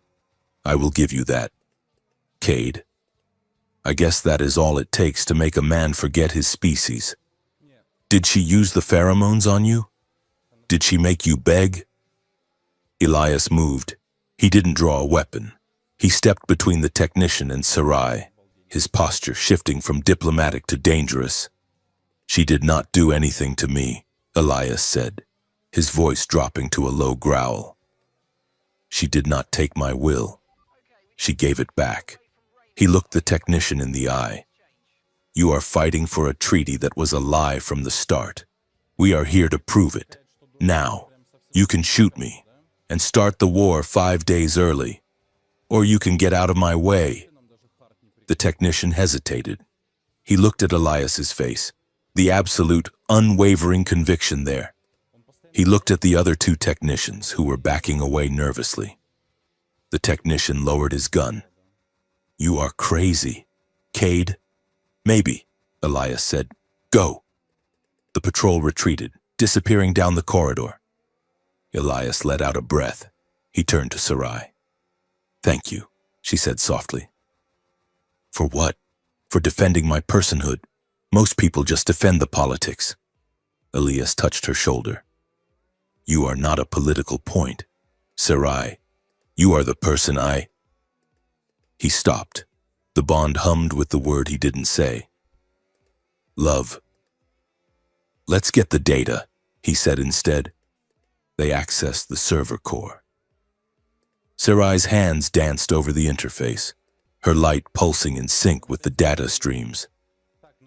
Got it, she said. Downloading the encrypted packets from the last 48 hours. She pulled the data onto a drive and projected it. It was worse than they thought. The conspiracy wasn't just planning a skirmish when they were planning a massacre. Here. Elias pointed to a file, the treaty collapse vote. It is scheduled for the summit in 3 days. They are going to force a vote of no confidence. And here, Sarai said, her voice shaking, the relic weapon. It is a platform, a kinetic bombardment satellite retrofitted with ancient tech. It is designed to target bioluminescent signatures. Elias stared at the schematic. It targets Vayari cities. It targets the population centers. It is genocide, Sarai whispered. And look at the authorization code. She pointed to the bottom of the file. The signature was a complex weaving pattern of digital serpents. It is Kalen, she said, tears welling in her eyes. My brother. He is the one authorizing the deployment. Why? Elias asked. Why would he kill his own people? Because the weapon doesn't kill everyone, Sarai said. Analyzing the specs, it targets the resonant frequencies. It targets the thinkers, the poets, the scientists, the ones who question. It leaves the soldiers. It leaves the obedient. She looked at Elias, horror dawning on her face.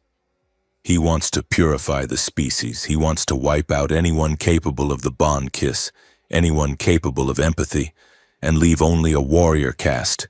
And he is using me, my betrayal, as the excuse to launch it. He is not just a traitor, Elias said grimly. He is a monster. They barely made it back to the Ion Dancer. The patrol had alerted the system authorities. Scanners were sweeping the asteroid belt. Captain Vane met them at the airlock. You kicked the hornet's nest, didn't you? She asked, seeing their faces. We found the queen, Elias said. We need to hide. Now. Vane swore. Get in the vault. Section 4. It is a sensory dampening chamber. Lead-lined magnetic shielding. It is the only place the scanners won't pick up your biosigns. Elias and Sarai ran to Section 4. It was a heavy, blast-proof room used for smuggling radioactive isotopes. They stepped inside, and Vane sealed the door from the outside. The lock engaged with a heavy clank. Total darkness swallowed them. The silence was absolute. The sensory dampening cut off everything. The hum of the ship, the vibration of the engines. It was just them. And the bond. In the absence of external stimuli, the neural resonance became the only thing in the universe. Elias could feel Sarai standing in the dark. He could feel the heat of her skin radiating across the small space. He could feel her heart racing, a frantic, bird-like rhythm. Sarai, he whispered.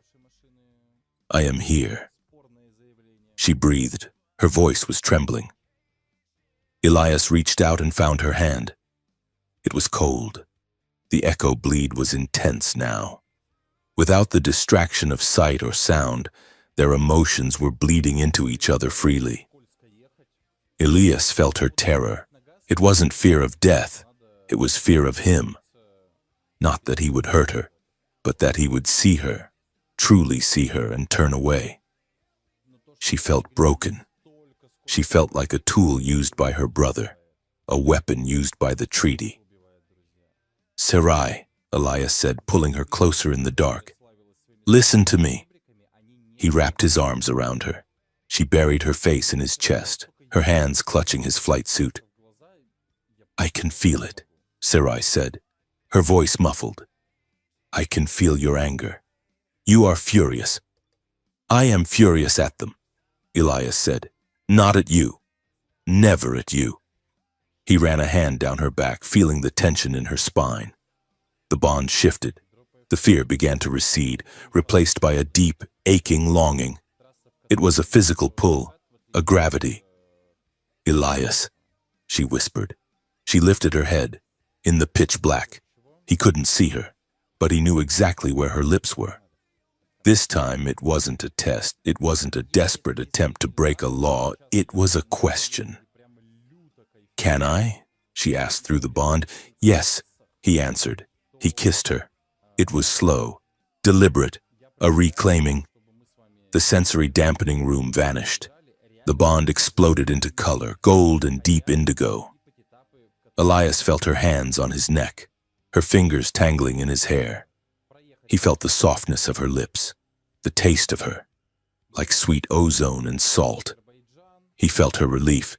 It washed over him like a wave, the relief of being held, the relief of being known without having to explain a single thing.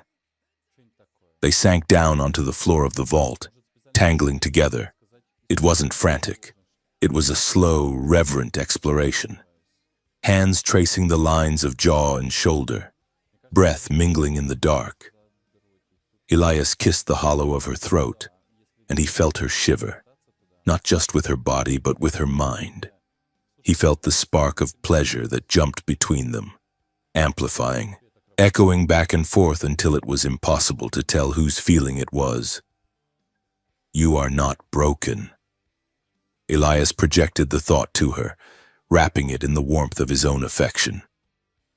"You are the only whole thing I have found."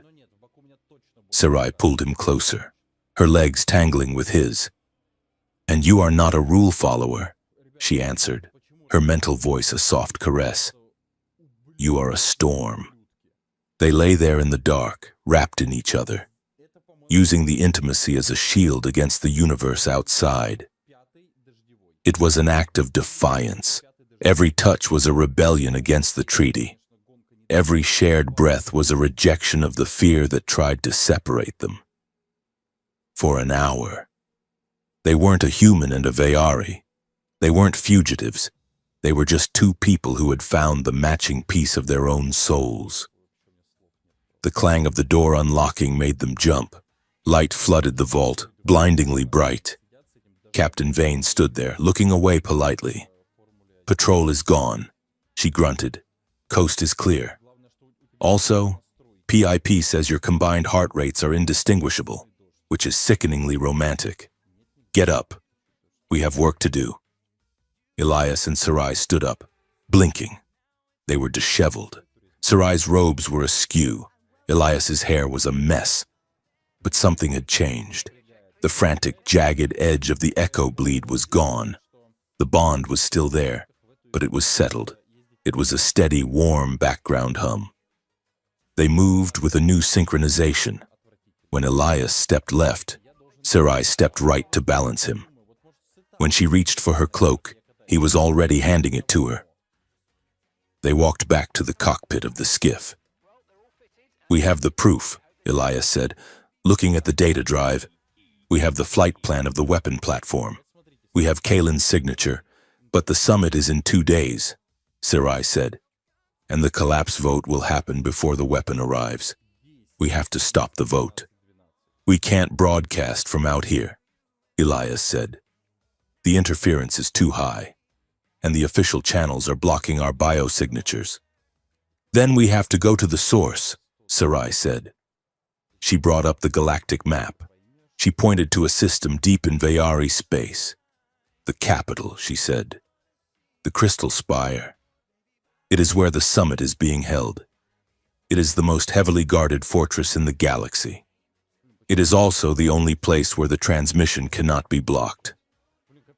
Elias said, if we plug the drive directly into the High Council's projector, they can't scrub it. Captain Vane looked at the map. You want to fly a stolen skiff into the Vayari capital?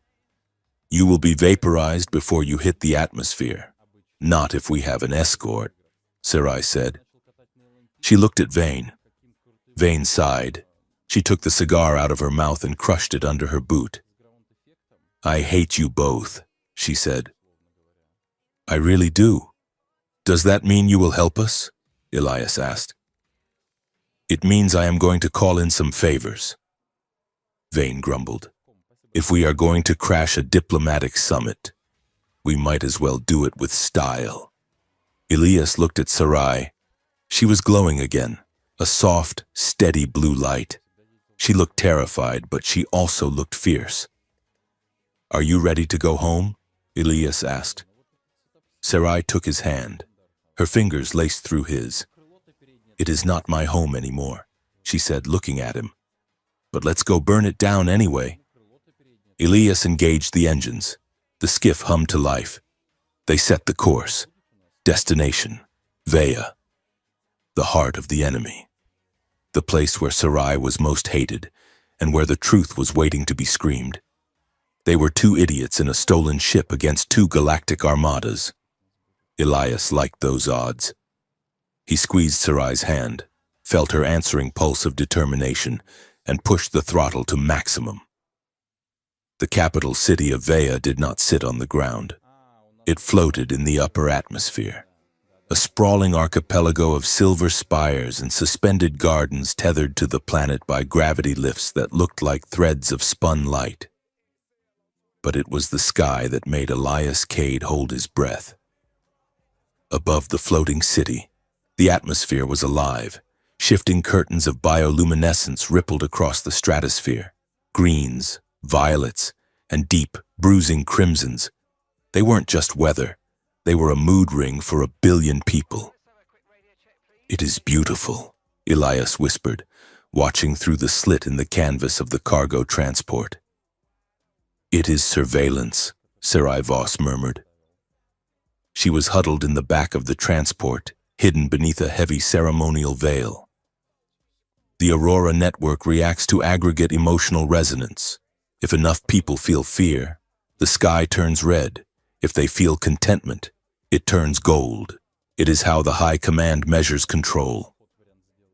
If the sky changes color, they know exactly which district to purge. Elias looked at the sky again. It was a chaotic, swirling purple, the color of anxiety. They had infiltrated the city aboard a supply convoy from the Ion Dancer, carrying rare isotopes for the diplomatic summit. Captain Vane had called in a favor with a corrupt dockmaster, getting them past the orbital blockade. But on the ground, they were on their own. The transport shuddered as it docked at the Palace District. This was the heart of the Vayari Empire, a place of diamond-hard architecture and silence. Elias adjusted the collar of his disguise, a nondescript technician's gray jumpsuit. Sarai was dressed as a mute religious pilgrim, a common sight during treaty summits. Stay close, Sarai said, her voice tight. The bond between them hummed with a sharp, metallic frequency. He could feel her dread.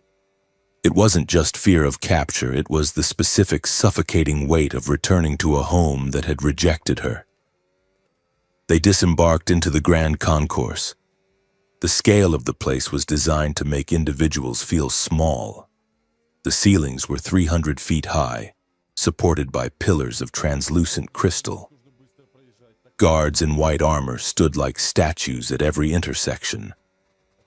Sarai navigated the corridors with muscle memory. She moved with a fluid grace that the heavy robes couldn't hide, leading Elias through service tunnels and forgotten side passages. I used to play hide-and-seek here, she whispered as they ducked into a narrow maintenance alcove to avoid a patrol. My brother Kalen always checked the main halls. He never understood that the best way to move is through the veins, not the arteries. She let out a short, brittle laugh. I suppose he still does not understand. That is why he is trying to blow up the galaxy, and we are hiding in a plumbing chase. Elias reached out, brushing his hand against hers.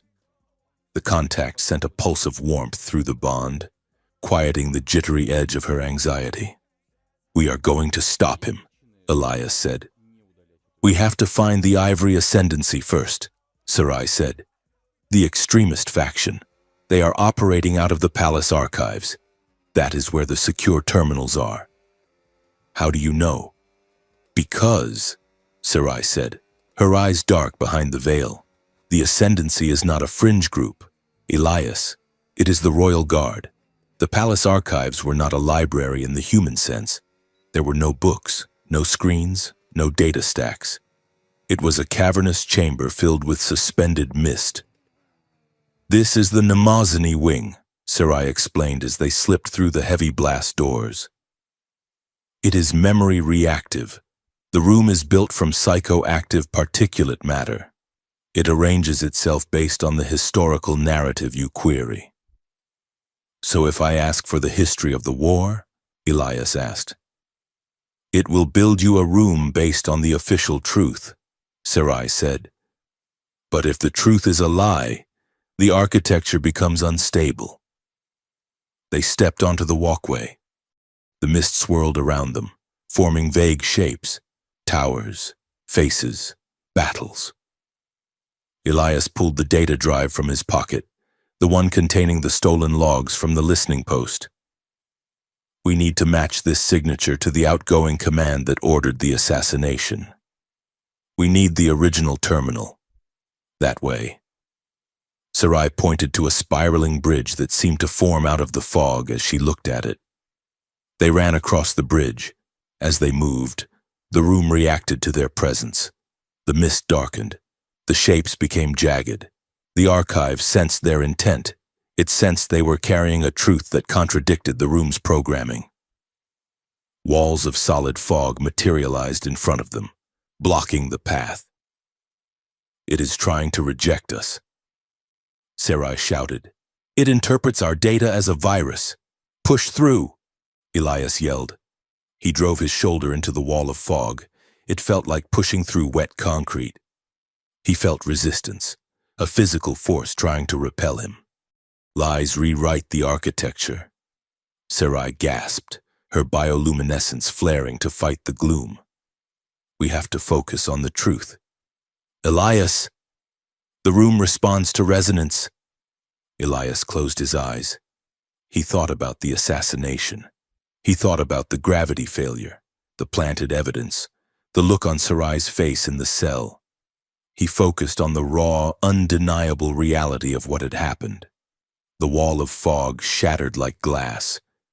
They burst through into a central rotunda. In the center sat a single obsidian console. That is it, Sarai said. The royal uplink. Elias sprinted to the console. He jammed the drive into the port. Pip, analyze. Processing. The AI chirped in his ear. Decrypting royal ciphers. Oh, look at that. It is a direct line to the orbiting weapon platform. And... bingo. I have the raw logs. The assassination order was sent from this terminal. User ID, Archduke Kalen. Elias grabbed the drive. We have it. We have the proof. Slow clapping echoed through the chamber.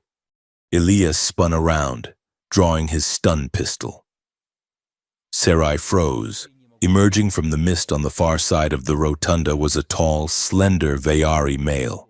He wore the high-collared white armor of the royal guard, but his cape was trimmed with the deep crimson of the ruling family. His face was a sharper, crueler version of Sarai's. Hello, sister, Kalen said. He was not alone.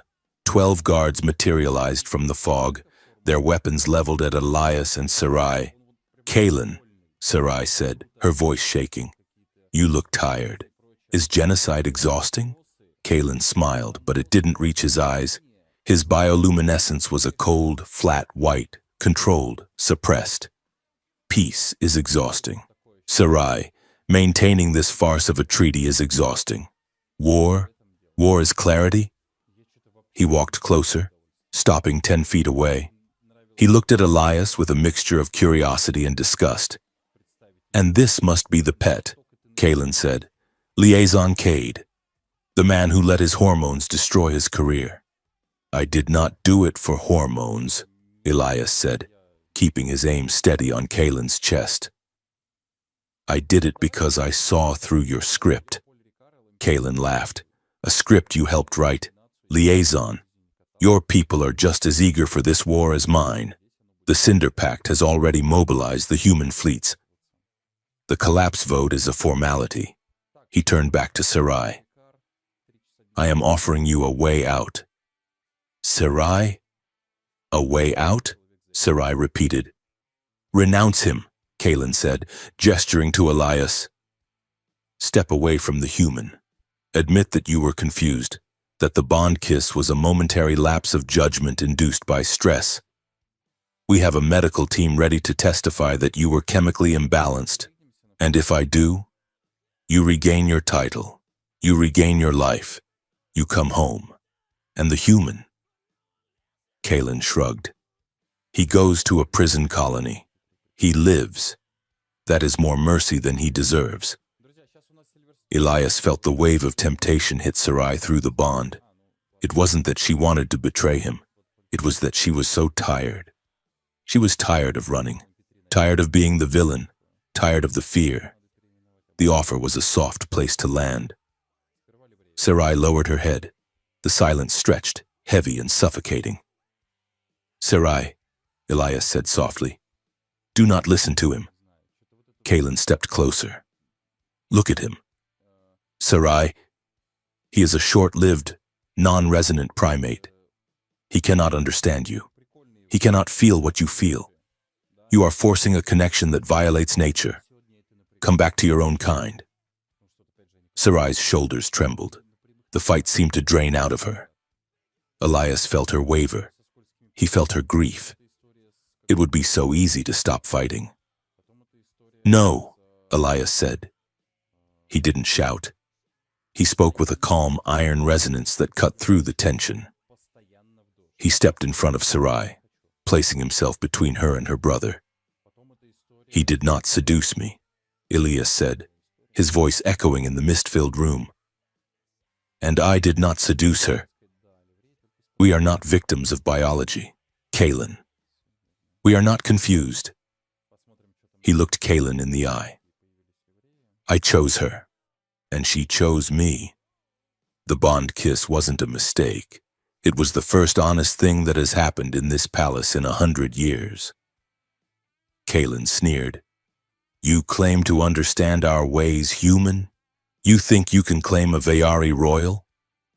"I don't claim her," Elias said. "I love her, and that is why I know she will never take your deal.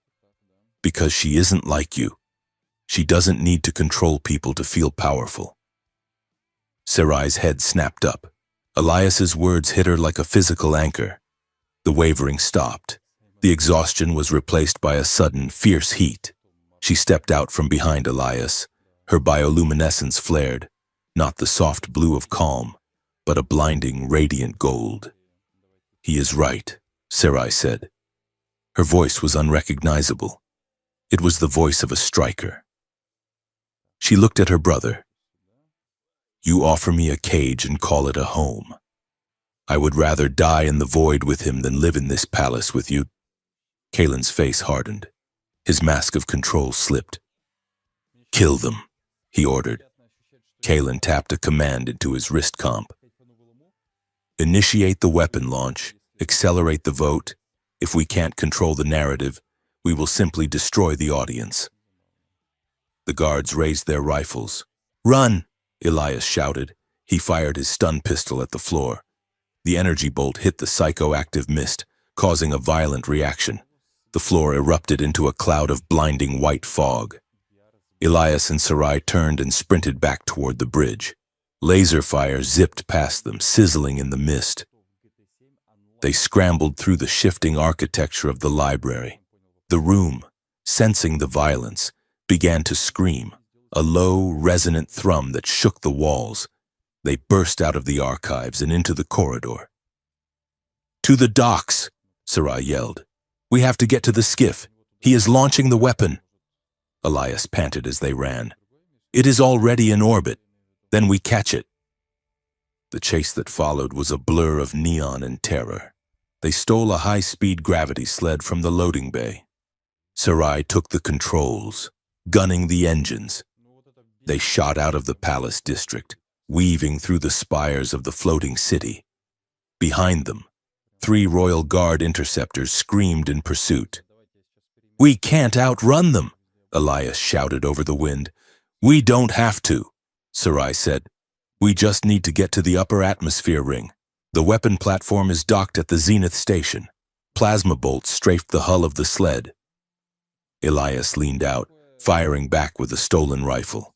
He hit the engine intake of the lead pursuer, sending it spiraling into a hydroponic garden. "2 left, Pip," Sarai shouted. "I need a distraction." "On it," the AI replied, accessing the public address system of the capital city, spoofing emergency protocols, preparing mandatory empathy broadcast. Suddenly, every screen, every speaker, and every holographic billboard in the city hijacked itself. "Citizens of Vea," Pip's voice boomed, magnified 1,000 times. "Mandatory empathy drill in progress. Please turn to the person next to you and compliment their shoes. Warning, failure to hug may result in fines." The confusion was instant. Traffic stopped. Crowds froze. The pursuing interceptors hesitated for a fraction of a second, as their tactical displays were flooded with images of kittens and poetry. It was enough. Sarai punched the thrusters. The sled shot upward, piercing the cloud layer. They broke through the atmosphere and into the black of space. Ahead of them, docked at the orbital ring, was the weapon platform. It was massive, a dark, jagged structure built around a glowing core of relic crystal. As they watched, the docking clamps released. The platform began to drift away from the station, its engines igniting with a sickly green light. "It is moving," Elias said. "It is heading for the summit coordinates." "Ram it?" Sarai asked. "Board it," Elias corrected. He pointed to a maintenance airlock on the platform's spine. Sarai aligned the sled. "This is going to be a hard landing." She didn't slow down. She slammed the sled into the hull of the weapon platform. Metal screamed. The sled crumbled, but the magnetic grapples held. They blew the airlock hatch and tumbled inside. The interior of the weapon platform was a nightmare of ancient engineering. The gravity here was fluid, shifting direction without warning, corridors twisted into spirals. "We have to get to the core," Elias said, checking his scanner. "The drive logs won't matter if this thing fires. It will vaporize the summit station in 10 minutes. They ran. The platform rumbled around them. They reached the central chamber. It was a vast sphere, dominated by the relic crystal suspended in a magnetic field. The crystal pulsed with a rhythmic, deafening thrum. "It is charging." Sarai yelled over the noise. "Guards!" Elias shouted. A squad of elite troopers stood on the gantry surrounding the core. They opened fire immediately. Elias and Sarai moved as one. They were exhausted, bruised, and outgunned. But they had the bond. Elias didn't need to look to know where Sarai was. He felt her intent before she moved. She slid under a rail, taking out a guard's legs. Elias provided covering fire, suppressing the 2 behind her. They fought their way up the gantry, and it wasn't elegant, it was desperate. Elias took a grazing shot to his shoulder, searing pain shooting down his arm. Sarai was thrown against a bulkhead by a grenade blast, but they kept moving. They reached the control interface. It was a chaotic mess of alien glyphs and hard light panels. "I can't shut it down!" Sarai shouted, her hands flying over the controls. "Kalen has locked it out with a biometric seal." Elias looked at the core. The crystal was glowing brighter, the hum rising to a scream. "We have to shatter the resonance," Elias said. "We have to manually disrupt the containment field." "That will kill you!" Sarai screamed. "The radiation inside the field is lethal. It is the only way." Elias didn't wait for permission. He grabbed a heavy pry bar from the wall and sprinted toward the maintenance hatch of the core containment. Elias, "No!" He wrenched the hatch open. A blast of heat and pressure hit him like a physical wall. He forced himself inside the chamber. The gravity in here was insane. It pulled at his organs, trying to tear him apart. The relic crystal hung above him, a miniature sun of destructive potential. He climbed the ladder toward the dampening rods. His vision blurred. His skin felt like it was burning. "I have to disengage the locks." He gasped. He reached the first rod and pulled. It wouldn't budge. The magnetic field was too strong. He felt his consciousness slipping. The pain was absolute. He was going to die here, alone in the dark machinery. Then he felt it, a surge of light, a cool blue tide of energy washing over his mind. Sarai. She hadn't stayed at the console. She was at the hatch. She couldn't enter the chamber. Her physiology would react explosively with the crystal. But she was pouring everything she had into the bond. "I am with you." Her voice echoed in his head. "I am holding you." She wasn't trying to pull him back. She was giving him the strength to push forward. She was channeling her own bioenergy through the neural link, stabilizing his heart rate, knitting his fraying consciousness back together. It was love, not as a sentiment, but as a power source. Elias screamed, channeling her light into his muscles.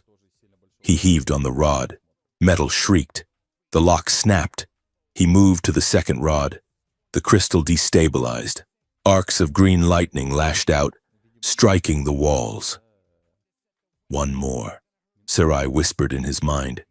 "You can do this." Elias grabbed the final rod. He pulled. With a thunderous crack, the containment field collapsed. The crystal went dark. The hum died instantly. The gravity in the room snapped back to zero. Elias floated away from the core, limp. "Elias!"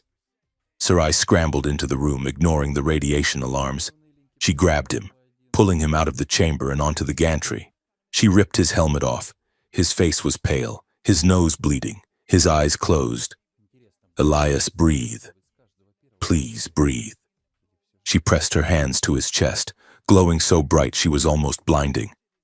She wasn't just checking his pulse, she was trying to jumpstart his heart with her own resonance. He gasped, a ragged, wet intake of air. His eyes fluttered open. He looked at her. "Did we stop it?" he wheezed. Sarai laughed, tears streaming down her face. "Yes, you idiot! You stopped it." Elias tried to sit up but groaned. "The platform is dead in the water," he said. "But the vote." Sarai looked at the chrono on the wall. "The summit. It starts in 4 minutes." They looked at the view screen. The weapon platform was drifting. Below them, the summit station, a massive wheel of diplomacy, was visible against the backdrop of the planet. "We have the logs," Sarai said, "but the weapons comms array is fried. We can't broadcast from here." Elias looked at the shuttle bay of the weapon platform. There was an escape pod. "We can't get there in time to stop the vote," Sarai said. "We don't need to be there to stop it," Elias said, gripping her hand. "We just need to be loud enough to interrupt it." He pointed to the summit station. "Peep," Elias said into his comms. "Are you still in the city system?" "Affirmative," PIP replied. "I am currently debating philosophy with a toaster. Can you patch us into the summit's main holographic projector?" "Negative. The summit is on a closed loop, hardwired, no external signals allowed." Elias looked at Sarai. "Then we go inside," he said. Sarai looked at the escape pod. "It is a kinetic entry vehicle. It has no engines. It just drops." "If we aim it right," Elias said, a grin touching his bloodied lips, "we can crash it right through the roof of the Grand Hall." Sarai stared at him. Then, slowly, she smiled. "You really are a bad influence, Liaison Cade." They limped toward the escape pod. They were battered, irradiated, and exhausted. The galaxy wanted them dead. The treaty was crumbling. But as they strapped into the small, claustrophobic pod, Elias felt invincible. "Ready to make an entrance?" he asked. Sarai reached over and took his hand. Her light pulsed, a steady, strong rhythm against his palm. "Kiss me," she whispered, "and let's end this war." Elias punched the launch button. The pod fired. They shot away from the dead weapon platform, streaking down toward the summit station like a meteor made of truth and consequences. The summit station, a massive toroidal structure orbiting the Vayari capital, was designed to look like a handshake between stars. In reality, on this particular day, it looked more like the inside of a loaded gun. The Grand Hall was a cavernous amphitheater of white marble and transparent aluminum, offering a panoramic view of the Vayari homeworld below and the gathered armadas above. The air was recycled, cold, and thick with the tension of two civilizations waiting for an excuse to pull the trigger. On the raised central dais, the Human Alliance delegation sat on the left, led by High Admiral Thorne. He wore his dress grays like armor, his face a mask of regretful necessity. On the right sat the Vayari High Sovereign and the Royal Council, their iridescent robes shimmering with the agitated colors of a species preparing for violence. Between them hovered the vote of no confidence. It was a digital tally, currently projected in the air as a towering red column. Admiral Thorne stood up. His voice was amplified, echoing off the vaulted ceiling. "We have tried," he said, his tone heavy with rehearsed sorrow. "For 10 years. We have tried to bridge the gap. But recent events have proven that the biological incompatibility between our species is not just a hurdle. It is a threat. The seduction and corruption of Liaison Cade by a Vayari agent proves that the Accord is a suicide pact. We cannot coexist with a species that can override our free will." He looked at the Vayari High Sovereign. "Humanity votes to dissolve the Riven Accord. We vote to secure our borders." The Sovereign, a tall figure whose bioluminescence was dim to a mournful gray, stood to respond. "And we," the Sovereign said, "cannot coexist with a species that views our very nature as a weapon. If you want war, Admiral, you shall have it." The tally column pulsed. The vote was seconds away from being locked in. The fleets outside began to power their weapon banks. Then the roof exploded. It wasn't a metaphorical explosion. A kinetic impactor, a blunt, scorched metal object moving at terminal velocity, smashed through the reinforced glass of the dome. Sonic booms shattered the windows of the VIP boxes. Debris rained down like diamond hail. The impactor slammed into the center of the dais, obliterating the voting projector and sending the High Admiral and the Sovereign diving for cover. Dust billowed. Alarms screamed. Security teams from both sides rushed the stage, weapons raised, fingers white on the triggers. In the center of the crater, hissing with heat, sat a battered escape pod. The hatch blew open with a pneumatic screech. 2 figures stumbled out. They were a mess. Their clothes were torn, scorched by radiation and plasma fire. One was a human male, bleeding from the nose and favoring his left leg. The other was a Vayari female, her bioluminescence flickering wildly between exhaustion and adrenaline. Elias Cade and Sarai Voss stood back to back in the smoke, surrounded by a ring of laser sights. "Hold fire!" a guard shouted, confused by the sudden appearance of the galaxy's most wanted fugitives. Elias coughed, waving smoke away from his face. He looked up at the stunned assembly. He looked at Thorn, whose face had gone pale. He looked at the Sovereign. "I object," Elias croaked, his voice rough but carrying through the silence. "To the motion."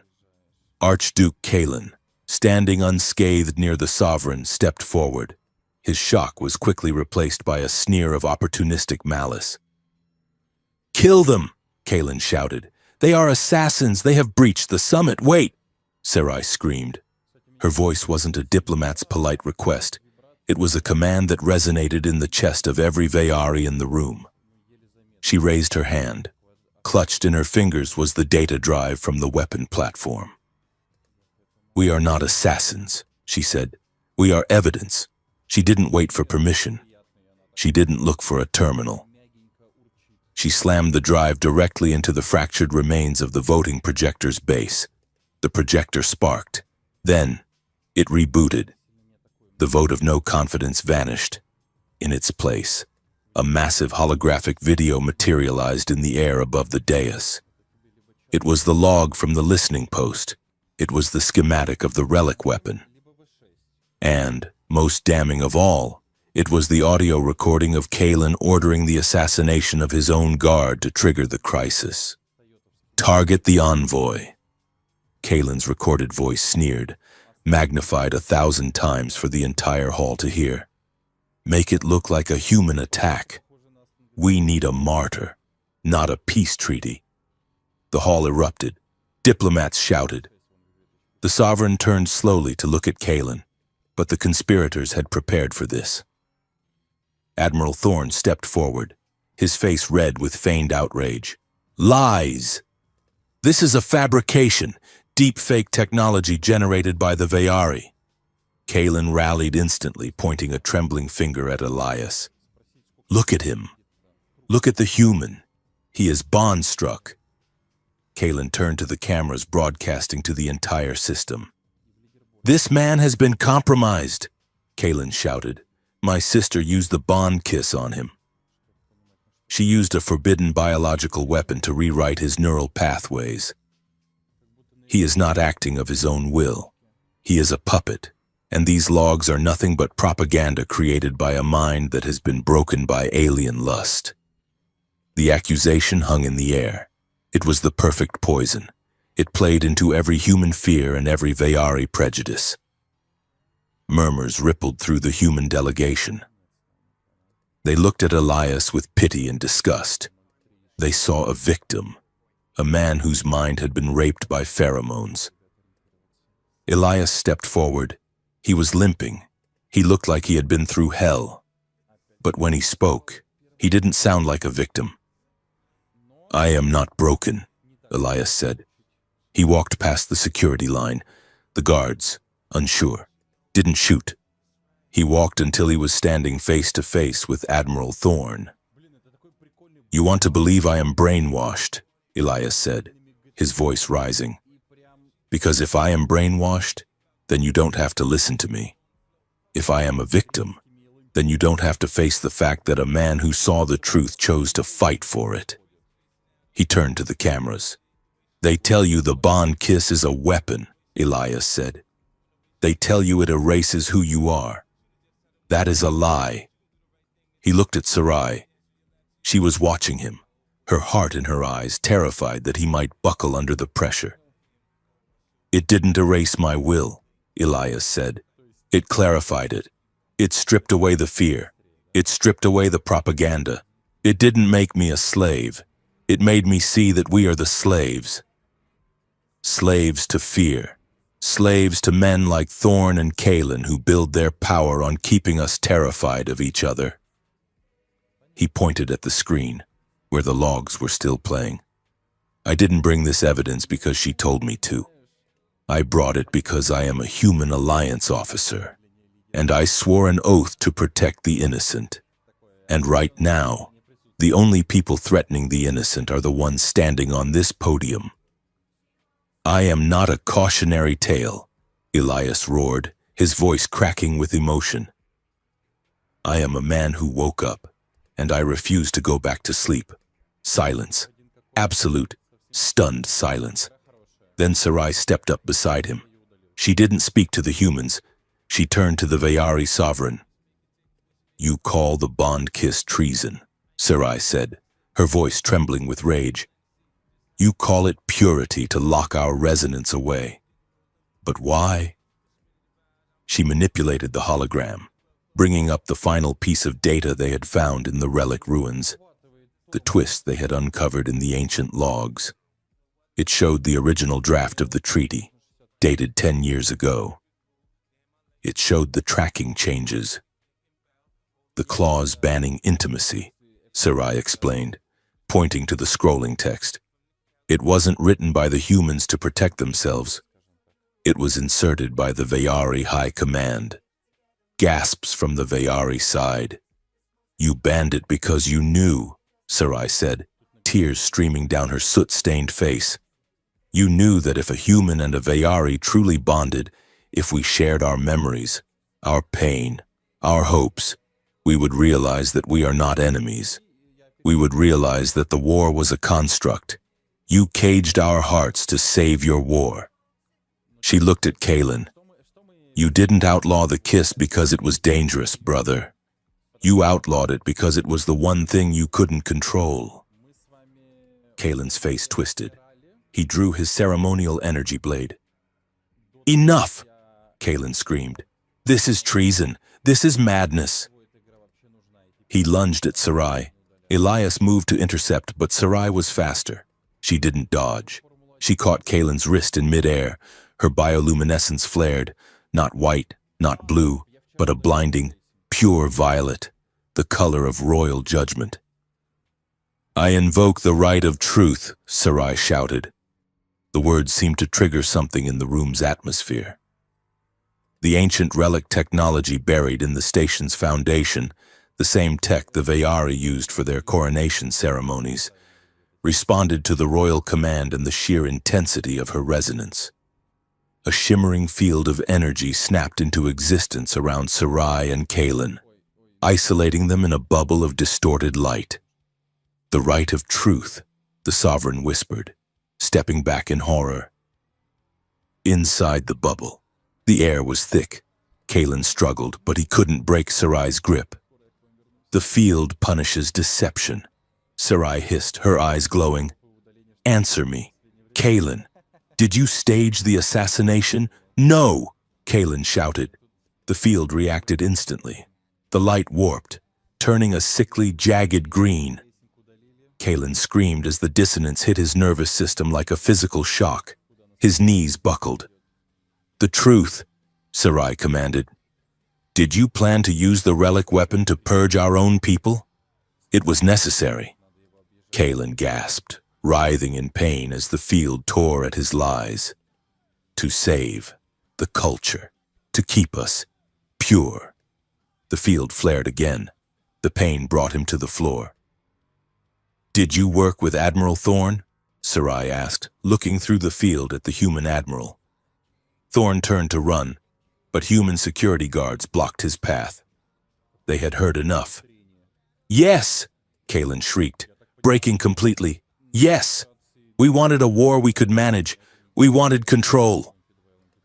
The confession echoed through the hall, undeniable and raw. The field dissipated as Sarai let go of his wrist. Kalen collapsed, sobbing and broken, not by a weapon, but by the weight of his own revealed nature. Sarai stood over him, panting. She looked at the sovereign. The conspiracy is exposed, she said. The threat is not the humans. It is the lies we told to keep them away.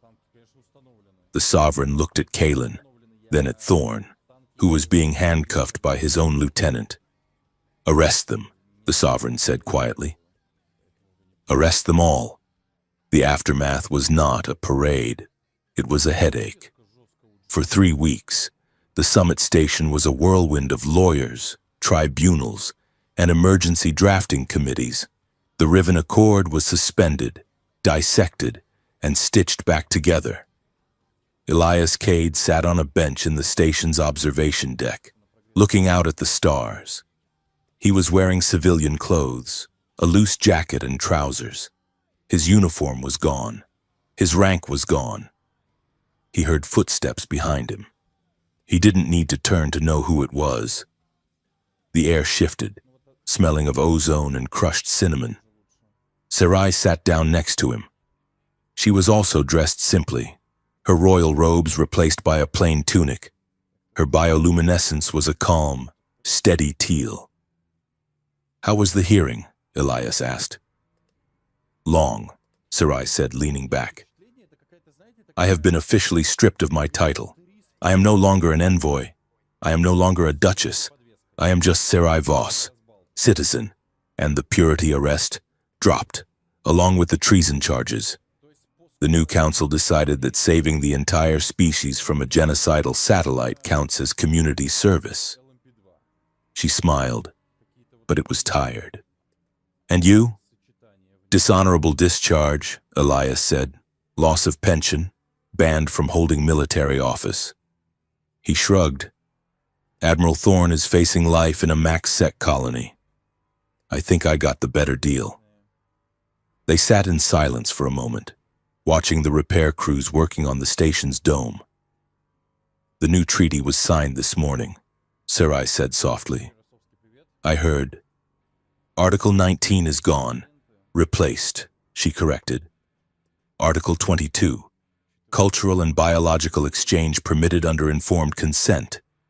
She nudged his shoulder. "They are setting up exchange programs. Scientists, artists, lovers. No more walls." "It won't be easy," Elias said. "There is still a lot of hate out there. The Cinder Pact isn't gone, just hiding. Peace is not easy." Sarai agreed. "It is not passive. It is work. It is waking up every day and choosing to tell the truth, even when it is safer to lie." She turned to face him. "But we are good at work." "Elias?" A chime sounded from Elias's pocket. He pulled out the small data node that housed PIPE. "Update," the AI announced, its voice deadpan. "Treaty clause revised. Kissing is now permitted. Smoldering threshold increased by 400%. I have also taken the liberty of registering you both as freelance troubleshooters since you are currently unemployed." "Thank you, Pip," Elias said, smiling. "You are welcome. Please try not to start any more intergalactic wars. My processors are still recovering from the poetry empathy drill." Elias put the note away. He looked at Sarai. "So," he said, "no titles, no jobs, no homes to go back to." Sarai looked at him. Her eyes were bright, filled with a mischief he hadn't seen since that first day in the docking bay, and a devotion he had felt in the dark of the vault. "We have a ship," she said. "The skiff? It's a wreck. Captain Vane fixed it. She said we owe her 3,000 credits for the parts, so we better get to work." Sarai stood up and offered him her hand. "We are free, Elias. For the first time in our lives, we are actually free." Elias took her hand. He stood up. The bond between them hummed, not a shackle, not a weapon, but a steady, warm line of communication. A choice. He looked out at the sky. The auroras over the planet below were shifting. The anxious purple was gone, replaced by bands of gentle, hopeful gold. Sarai stepped in close. She placed her hands on his chest, her touch familiar and electric. She leaned up, her lips inches from his. "Kiss me," she whispered, the words transformed from a provocation into a promise. "And break the treaty." Elias smiled. He didn't look at the cameras. He didn't look at the guards. He looked at her. There is no treaty to break anymore. Sarai. Then kiss me, she challenged. And let's write a new one. Elias answered not with fear but with choice. He leaned in and closed the distance. It wasn't a political statement. It wasn't a biological sabotage. It was just a kiss. And in the silence of the observation deck, under the light of a new peace, it was everything.